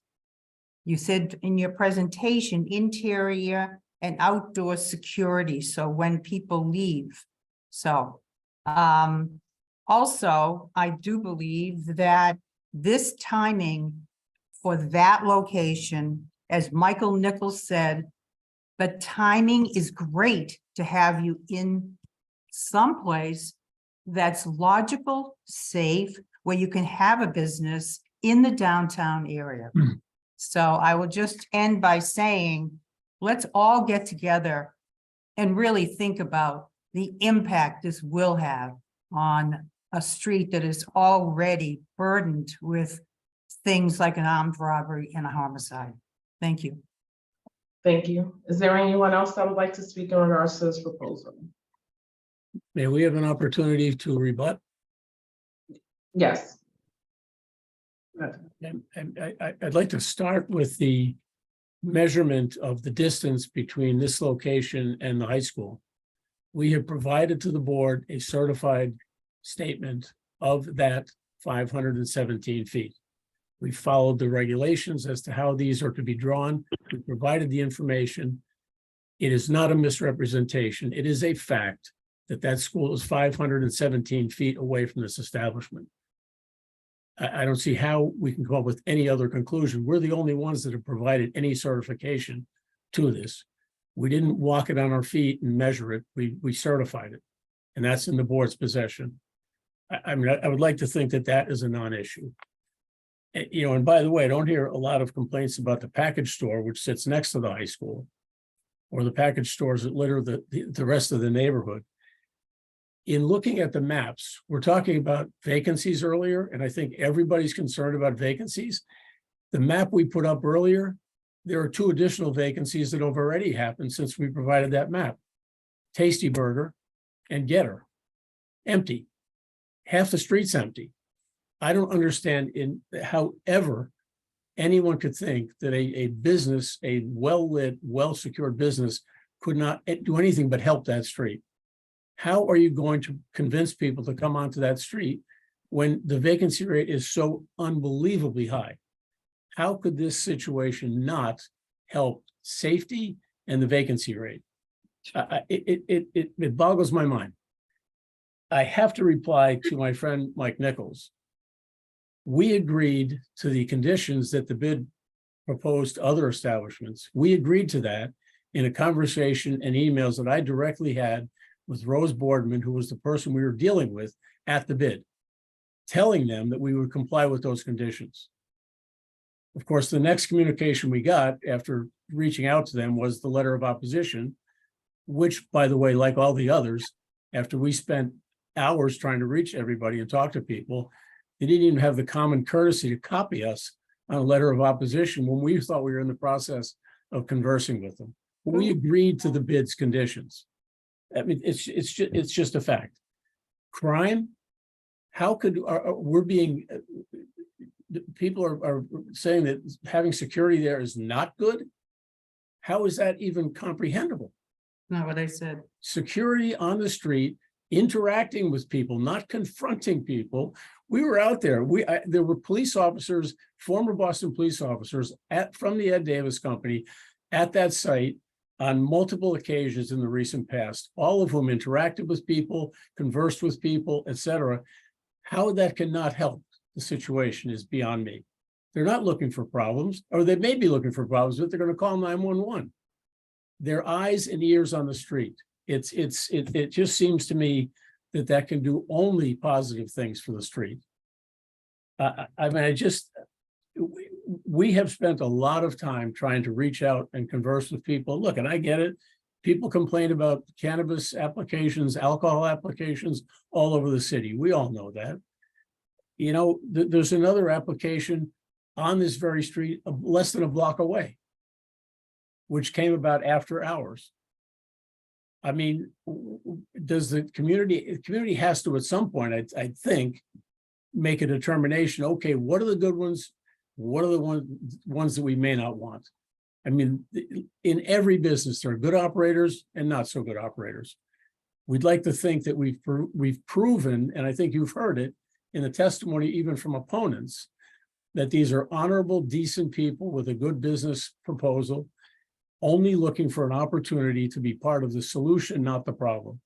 And we think that a well-run, visible operation on the street will help the overall problems on the street with security, with the vacancies, and with the general living conditions for everybody around that area. And we thank you very much for hearing us today. And we certainly hope that the board will support our application going forward. And thank you very much. Thank you, Dennis. Chairwoman Joyce, do you want the bid to comment on the conditions, since that's a big thing in this area? Sure, I'll give them an opportunity to, and if you could follow it up in writing, that'd be most helpful.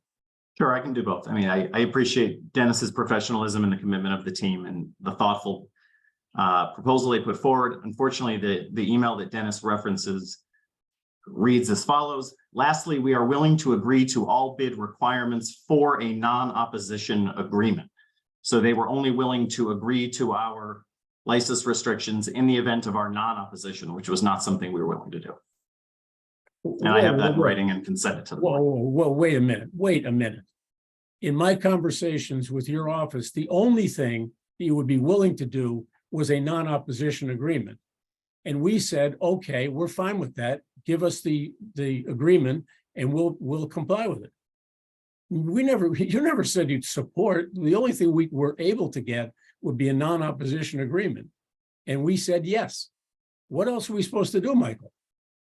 Dennis, I guess all I can say is the impression that email had on us is that you were only willing to agree to the license stipulations if you received a non-opposition agreement. And that was not something we've had requested of us before. Well, I wish Rose was here. Your office said a non-opposition agreement. That's what we replied to. It was defined as a non-opposition agreement, and we said yes. There's no earlier email in this chain. I'm going to jump in. I appreciate it. I feel like I've given this application enough time. If you want to follow up in writing, we will review anything you do submit to us. Thank you. Is there anyone else that would like to speak that didn't get a chance to testify on this matter? Come on. Nancy, you already spoke, and we have your Well, letter. If Seven Peaks complied with the state law with regard to certifying the distance, I apologize. Thank you. Thank you. Is there anyone else that would like to speak that didn't get a chance to speak? Seeing no additional hands, the board will take this matter under advisement. Thank you. Thank you very much. Moving on to our next proposal, the applicant is 1220 Washington Street, Inc., DBA The Boston Garden Dispensary. The proposed license premise is 1220 Washington Street, South End. The license type is a recreational cannabis dispensary license. The proposed hours of operation are 9 a.m. to 9 p.m. Monday through Sunday. This is an equity applicant. The applicant filed the application on August 12th, 2022. They filed with Inspectional Services June 9th, 2022, and they had their community meeting on January 18th, 2023. Before we begin the presentation, I will ask Shakia Scott to read into the record the equity certification. Thank you, Jasmine. Good afternoon, everyone again. Our office was able to certify 1220 Washington Street, Inc. as an equity applicant through the documentation submitted by the applicant, Identity John. Identity John is the CEO and 51% beneficial interest holder of 1220 Washington Street, Inc., meeting the 51% ownership interest threshold set forth in the ordinance. Ms. John meets the following criteria: a person who has resided in an area of disproportionate impact as defined by the CCC for at least 5 of the past 10 years. Ms. John submitted copies of residential leases and utility bills establishing residency in Boston from 2013 through 2015, as well as Quincy from 2015 through 2018. The geocoder address search tool used by the CCC to determine areas of disproportionate impact confirms that the Boston address provided by Ms. John is located in Census Tract 10104, which is a designated area of disproportionate impact pursuant to CCC guidelines. Additionally, Quincy, Mass. Has been designated by the CCC as a community of disproportionate impact. She also meets a person who is of Black, African American, Hispanic, Latino, Asian, or Indigenous descent. Ms. John self-identifies as Black, African American, and provided her birth certificate and driver's license.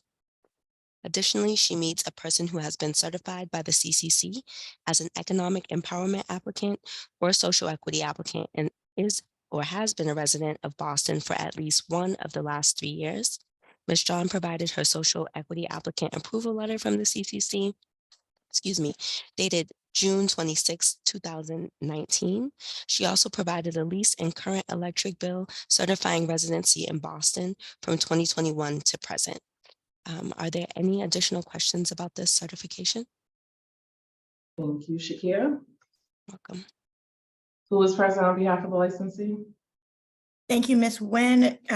Madam Chair, members of the board, Leslie Delaney Hawkins with the law firm of Prince LaBelle Ty with an address of 1 International Place on behalf of the applicant. With me today is the majority owner and Boston equity applicant, Nikki John, as well as the minority owner, Frederick McCarthy. This is an application, as the board is aware, for an adult use retail recreational cannabis dispensary to be located at 1220 Washington Street. If I can share my screen, I will let Ms. John begin the presentation. You may.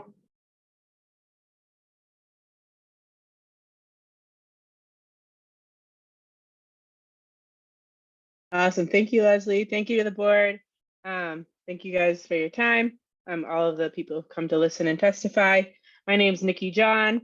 I'm a Boston. Oh, next slide. Sorry. Yep, born and raised in Boston. I'm currently living in Dorchester, and I'm the owner of the Heritage Club in Charlestown.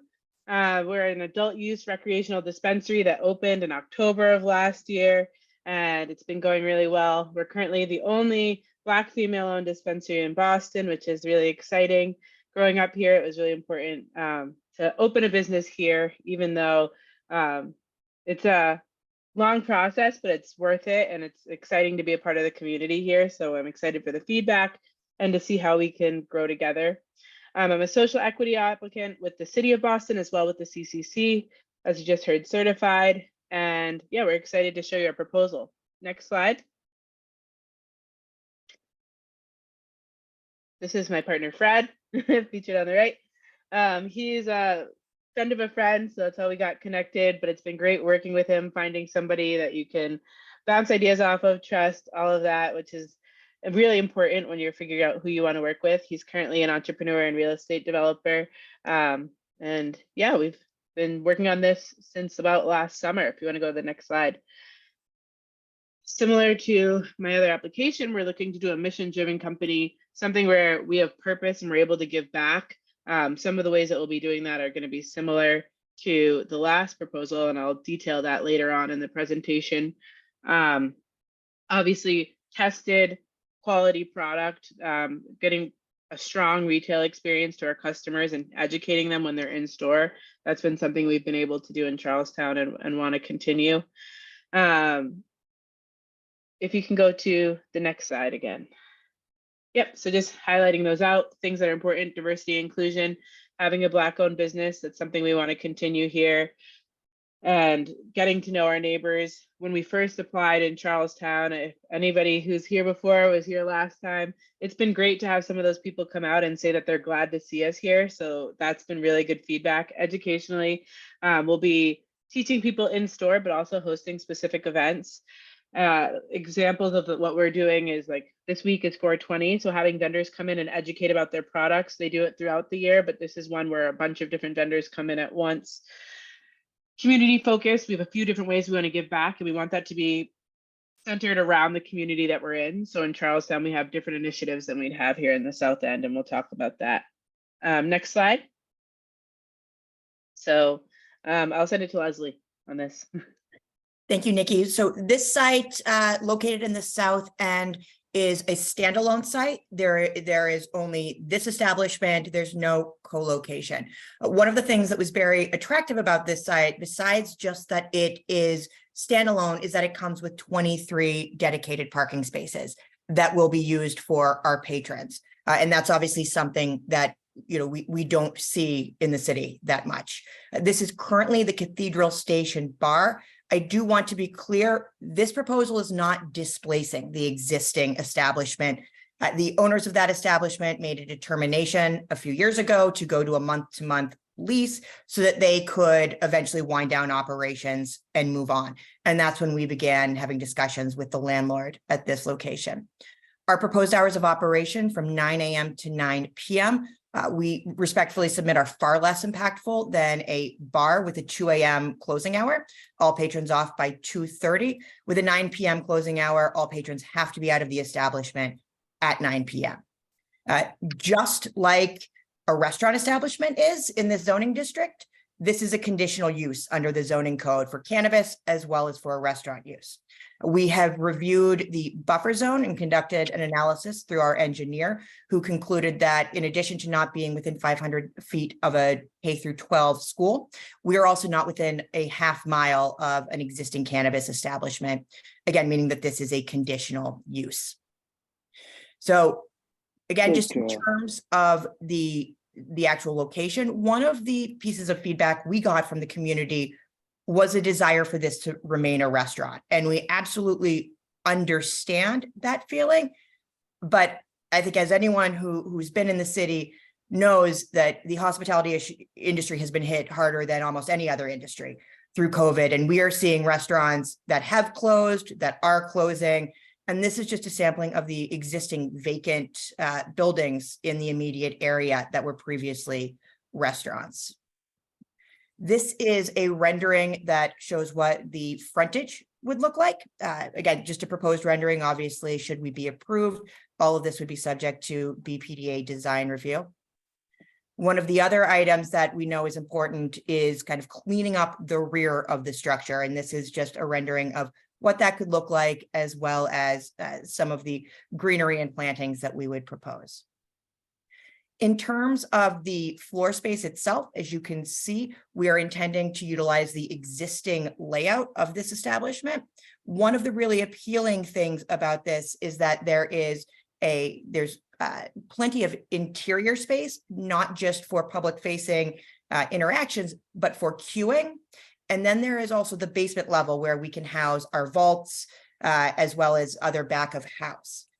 The other piece is that there is an existing, currently utilized by the restaurant, patio on private property. Again, this is not on public property, which would allow us to queue should there be lines. And again, we're not expecting that, but should there be lines, this allows us to make the commitment to the neighborhood that we will not at any time have a line on the public way if there is queuing. There is ample space on this private property to ensure that any queuing that takes place would be located on our location.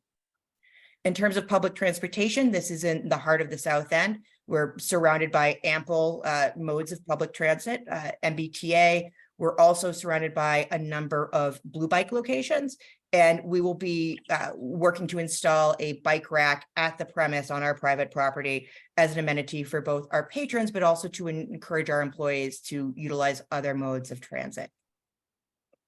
We did commission a traffic study through Fuss and O'Neill. That traffic study has been submitted to the board. It reviewed all sorts of data ranging from existing conditions, available parking, crash data, and then the potential impact of the proposed use. And they determined that the existing traffic conditions would not be exacerbated by the proposed use. And with that, I'm going to turn it back to Nikki to review our security. Awesome. So we will, like it says, have a layered approach, but what does that really mean? It means that we have cameras, alarm systems. A lot of it's redundant. If electricity goes out, which it rarely does in Boston, but if it does, we have enough to last for about the CCC minimum, which I believe is 4 hours. And then if, like, say for a snowstorm, something like that, that gives enough time for someone to get in and put the generator on or whatever is needed to get us back online. It has to run 24 hours, 7 days a week. If you want to go to the next slide, the BCB and CCC would have access to all of this along with law enforcement, who we'll be talking to throughout the build out process. And this is a lot of information, but it explains like what the CCC's requirements are and the BCB's requirements, which are very similar. Just making sure that these plans are reviewed. They're reviewed by the BCB and the CCC, and that we will be compliant with all of these things. And we'll have a minimum of 2 security personnel during business hours, in addition to the staff that will be on site, depending upon how busy the store is. Next slide. So in terms of diversion, we will be IDing people, scanning IDs, making sure everybody's 21 plus. Even for passports, we have policies in place on what those requirements need to be, making sure nothing's expired. In addition to that, we have all of our marketing and compliance. So no direct marketing to people who are underage. And again, a lot of these are CCC requirements that we'll be following that will help keep the customers compliant as well. Next slide. Preventing nuisance. I know some neighbors, just like on the last applicant, are concerned about what does it mean when a cannabis business comes to your neighborhood. We want to make sure that our customers are good neighbors as well while they're using our facilities and in the area. So making sure there's no littering, making sure they're not using the product outside the store, or something that has been brought up, obviously, as we're across the street from a park. So making sure that people are aware of that and having a policy that people sign when they come in. There's a good neighbor agreement that when they come in, get their ID scanned and sign saying, I agree that I'm not going to do these things. The other thing I want to mention is all of these products have our name on it. So if somebody is taking this product, we'll be able to see that it's from our store. I know that it's an existing issue, but for what our contribution will be to that, we want to make sure it's trackable. Next slide. Nikki, that is your 10 minutes if you want to just briefly wrap up. Oh, sorry. Okay, yep. In terms of diversity and inclusion, we're committed to diversely owned businesses in terms of our vendors, as well as the products that we carry. And then also with hiring in Charlestown, we have over 50% women, over 50% minorities, over 50% Boston residents, and 25% Charlestown. And we'd like to emulate that again as we get over to the South End. Next slide. And then, yep, next slide again. In terms of hiring, we're going to be offering living wages starting at $18 an hour. Next slide. We'll offer other benefits like health, Zayzoon, telehealth, which I can detail if there's questions. And we did sign a labor peace agreement with the UFCW, just allowing them to come in and educate our employees on what the benefits are to them on that. And next slide. And then in terms of what we're willing to give back and how we want to contribute, we're going to be giving monthly payments to Peters Park. We've reached out to them on this. They're still in communication, but that's something that we'd like to do, $850 a month, which would be $10,200. And then we also are still working with the Heritage Home Foundation that we had started with the last application. Next slide. And this is, yep, as far as outreach to the community, we have over 200 letters of support. This is a map kind of where those letters came from. Next slide. That's it. Awesome. Thank you. Thank you. We will move to questions and comments from the board members, beginning with Chairwoman Joyce. Thank you. Thank you for your presentation. Nice to see you again before the board.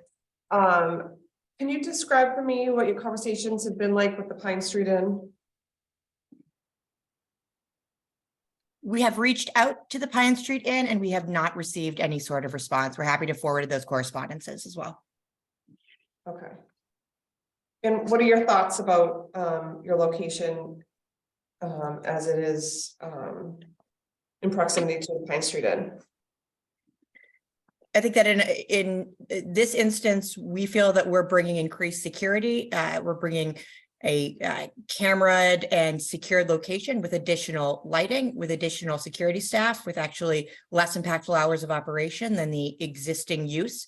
That we are always looking for partnerships and we're happy to engage in a conversation with them. Again, to be admitted into the premise, you obviously have to have valid identification. As an operator, as Nikki knows at her Charlestown establishment, you can also turn anyone away if you do not feel it would be appropriate to allow them into the premise. But again, that's something that we would like to work collaboratively with should we be the Pine Street Inn, should we be approved. Okay. And just for Nikki, can you tell me about your current location and how business is going there? Or have you learned anything that you want to bring to this new location that we can kind of glean from your experience? Yeah, so in terms of just littering, the parking lot that we had was next to a liquor store and there were a lot of like nips and things like that. I haven't seen bottles around the shop at all since we've opened, which is really exciting. It was as soon as we brought like more vibrancy to that area, it's industrial, it changed things. So we're hoping that that will help out again here with the increased lighting, surveillance, and just activity to a vacant location. So I think the argument of why you don't want this to go vacant, it's really important to keep something going. And then in terms of queuing, we haven't had lines. So that's been really good to share. I know that when cannabis operations first opened, that was a concern. But other than that, things have been going well. Okay, thank you. At this time, I don't have any questions. I might have some at the end, but Jasmine, I think I'm okay. Commissioner Smith? Thanks, Jasmine. You have the payment to the park as part of your diversity plan. Can you, why is that part of the diversity plan? I think that's in the wrong section. It should be in our community plan. I apologize. Okay. Thank you. I was a little bit sort of thrown off by that. How many people are you thinking of hiring?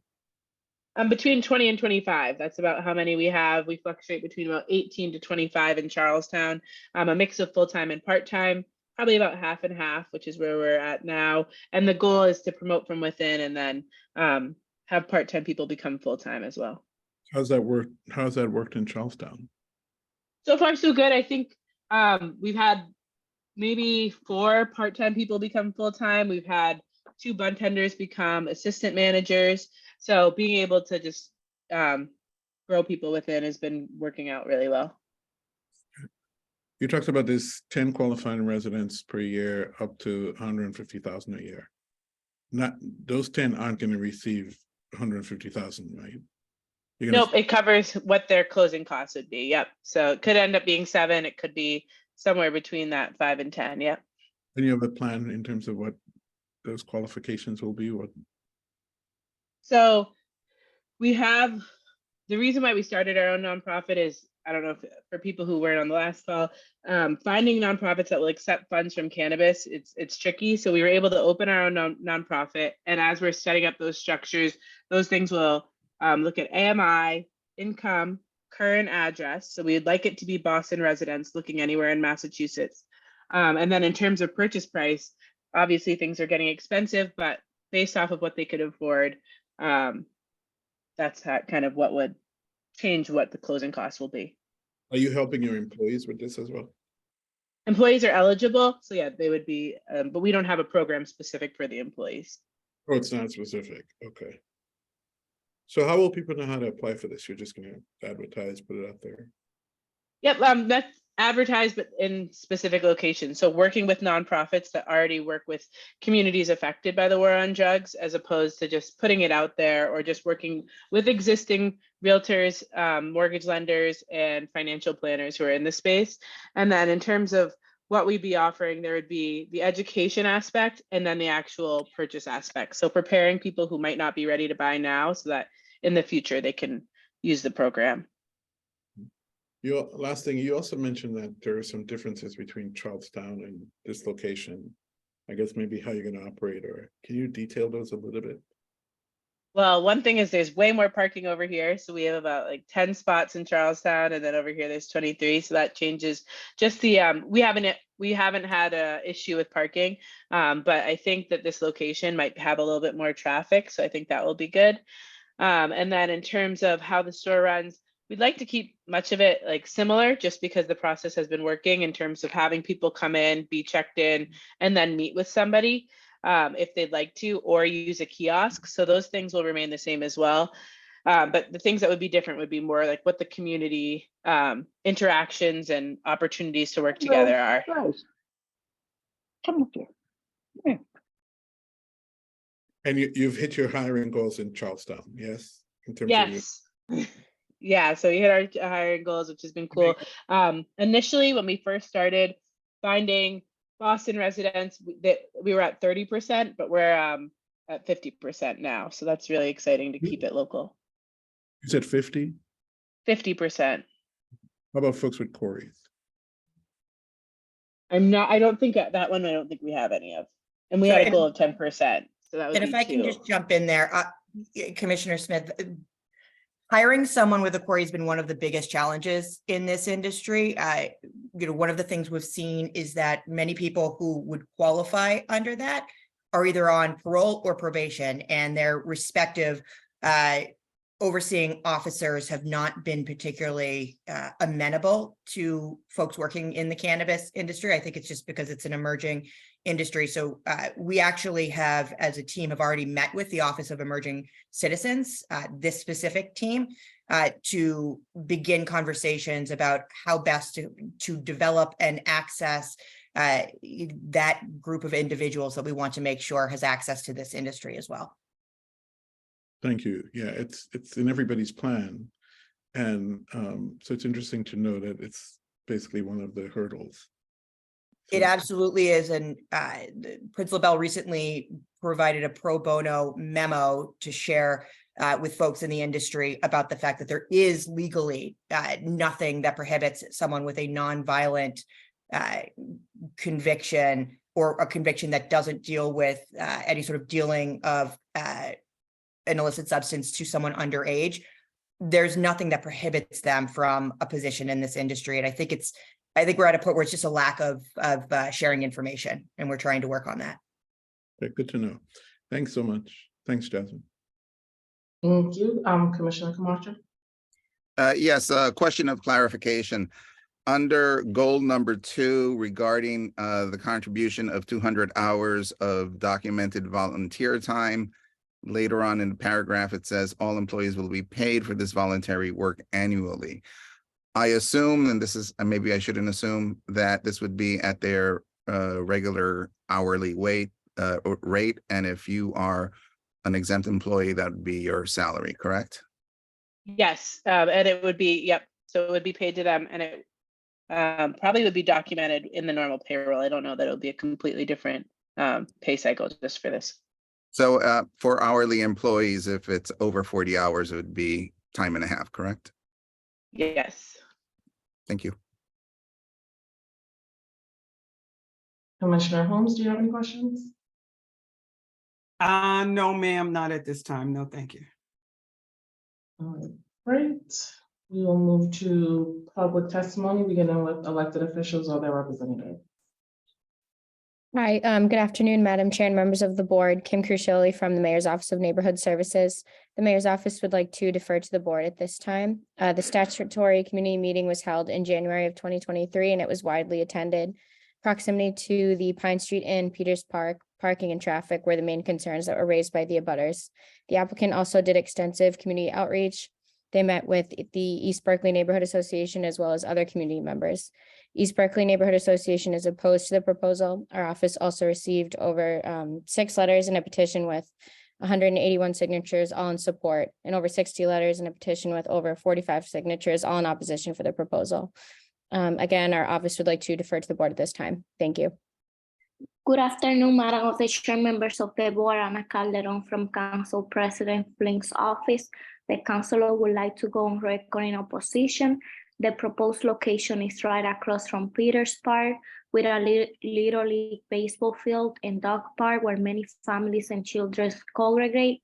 It is also in close proximity to Cathedral House High School, Tax Daycare, Little Panda Early Learning and Care Center, and other businesses where children are present. Moreover, the site is also very close to Pine Street Inn, which offers shelters and services to people experiencing homelessness, some of whom are in various stages of recovery. Residents have expressed concerns about negative impact that a dispensary will have on children and young people, and also those who may be experiencing substance use disorder. There are also other concerns relating to vehicular double parking and customers queuing to get inside the dispensary. Residents noticed that these issues will impact their quality of life, and this proposal has received negative feedback at public meetings, as well as opposition from East Berkeley Neighborhood Association and the Southern Business Alliance. Thank you. Madam Chair, members of the board, Paul Sullivan, City Council at Large, Michael Flaherty, echoing the sentiments of Councilor President Flynn's office, Councilor on record in opposition. Are there any other elected officials or their representatives? Seeing no one, we'll move to those who signed up to testify. Allison will read through the names. Okay, thanks, Jasmine. So the first person who has signed up to provide testimony is Isabel Mercier. Isabel, if you're available, you can proceed.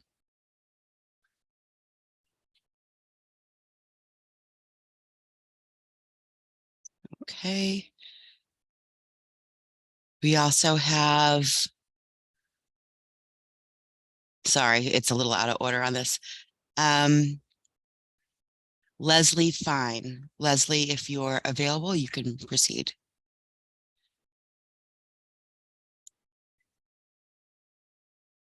Hello, I'm Leslie Fine. I live at 40 Traveler Street, and I am the president of the East Berkeley Neighborhood Association, in which 1220 Washington Street is located. After multiple meetings at which the applicants of the cannabis dispensary were present, the residents and businesses of the neighborhood represented by the East Berkeley Neighborhood Association have voiced overwhelming opposition to the cannabis dispensary in that location. Based on the opposition we have heard, the East Berkeley Neighborhood Association opposes this proposal for the following reasons. The proposed dispensary would be located directly across the street from Peters Park. Peters Park is a year-round attraction for children of all ages, containing a toddler and older children's playground, a Little League field, basketball courts, a tennis court, and one of the city's largest dog parks. With a cannabis dispensary directly across the street and in plain sight, the exposure to children would be extreme. There are many children in the park on any given day, especially during Little League season. Peters Park also has one of the city's largest dog parks. There has been recent research as well as local incidents in Boston where dogs have accidentally ingested cannabis that is carelessly thrown on the ground by users. The residents of the East Berkeley Neighborhood Association, as well as residents of other neighborhoods, actively use the dog park at all hours of the day and night. The proposed location is surrounded by multiple schools and daycare centers, while most of these institutions lie just barely outside of the 500 legal requirement. The Cannabis Board should not ignore the extreme concentration of children in the immediate area. These institutions include Cathedral High School, Blackstone School, Boston City Lights Performing Arts, McKinley Elementary, McKinley South End Academy, Ellis Early Learning, Little Groove Baby and Toddler, Little Sprouts Early Education, ABCD Head Start, and TARTS. Boston South End, and in particular the area covered by the East Berkeley Neighborhood Association, has undergone a significant revitalization over the past decade and has become primarily a residential and arts design neighborhood with families with children of. Ms. Fine, that is your 2 minutes. Okay, thank you. We have Ivan Neves. Ivan, if you're available, you can proceed.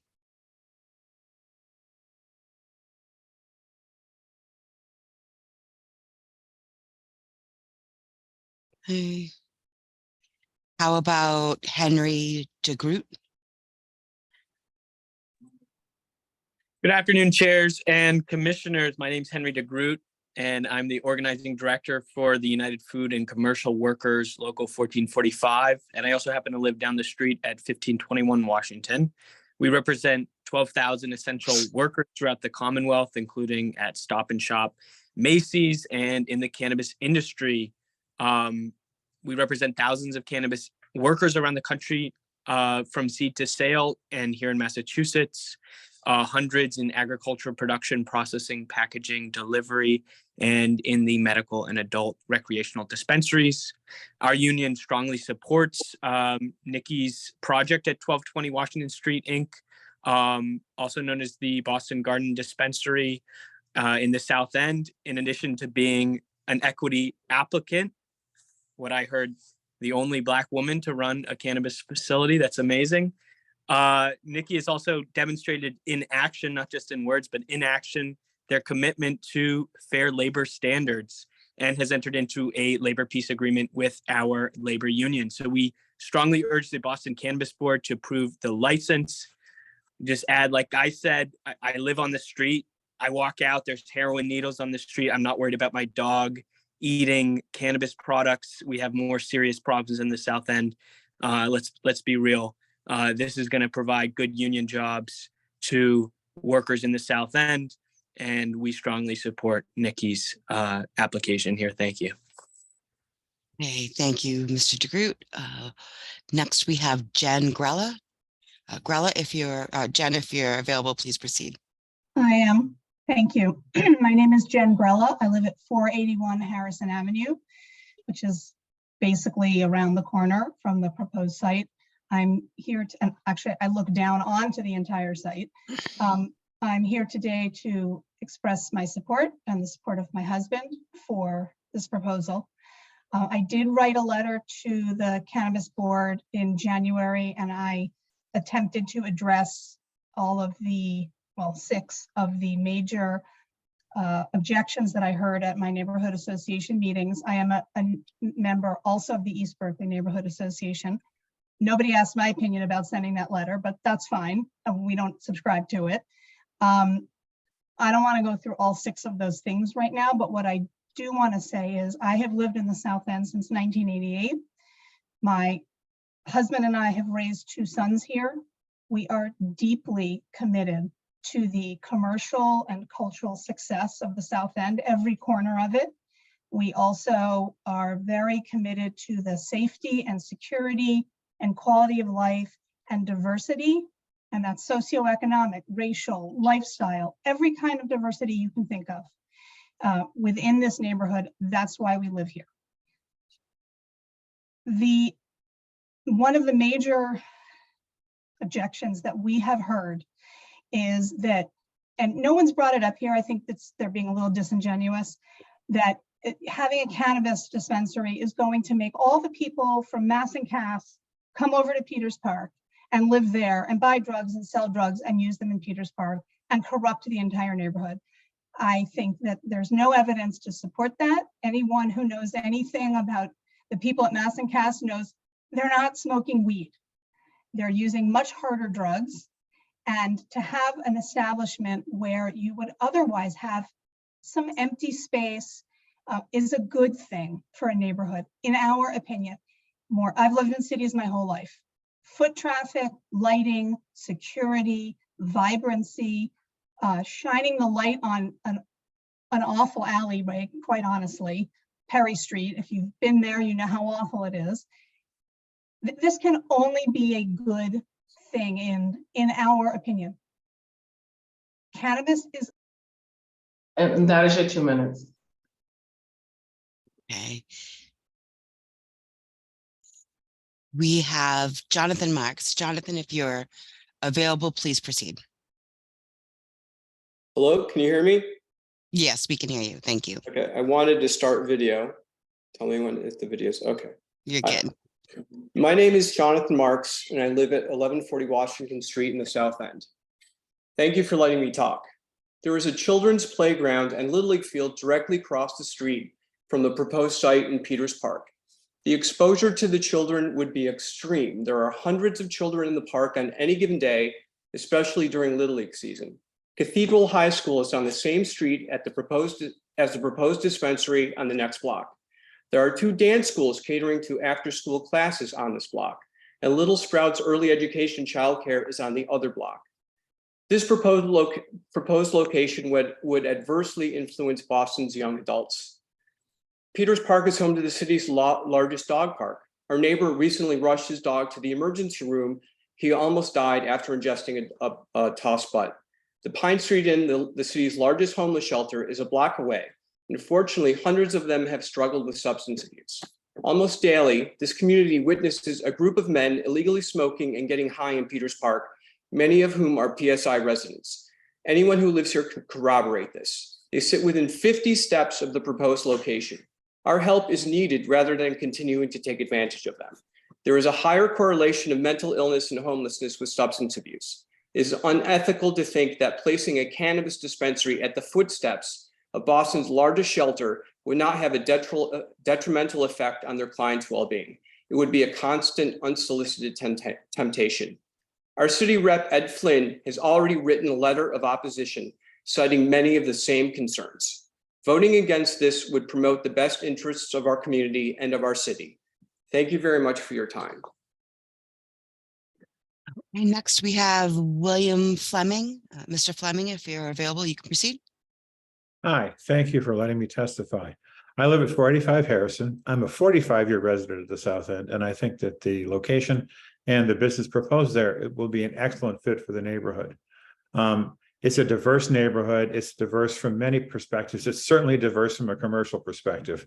And I have a hard time believing that a well-run, secure cannabis facility will disrupt or influence the many groups of people who are around there. So I think it's a great idea. I think the presentation today was well done. The owners have obviously done their homework and they have experience, and I'm in favor of this. Thank you. Jane Brayton, if you're available, you can proceed. Yes, can you hear me? Yes, we can hear you. I want to echo the opposition that people have been saying, but I have a new addition. We live directly next door to the parking lot and the facility that's in question. And from the history of the parking, there's more than 23 spaces. I think they're up to 50. It is used at night and the morning, and people come in at night with their radios blasting. And I'm not sure how anybody inside the building there will be able to control that. Plus, the other thing is the lighting of the little area, the plaza next door to it and the parking lot is a continual harassment to the people who live on this side of the building. That's it. Okay, thank you. Elizabeth Kleinman, if you're available, you can proceed.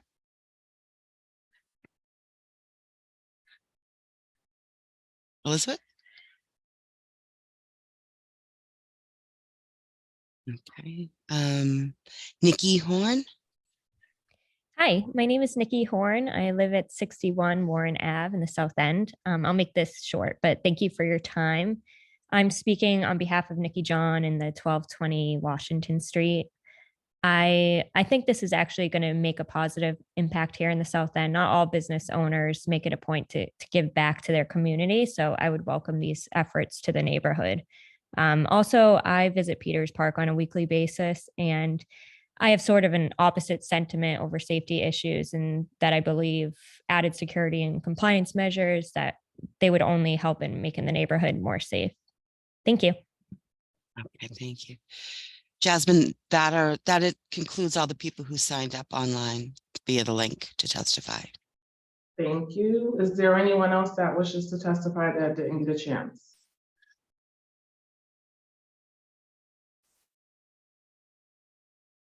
All right, seeing no one, the board will take this matter under advisement. Thank you.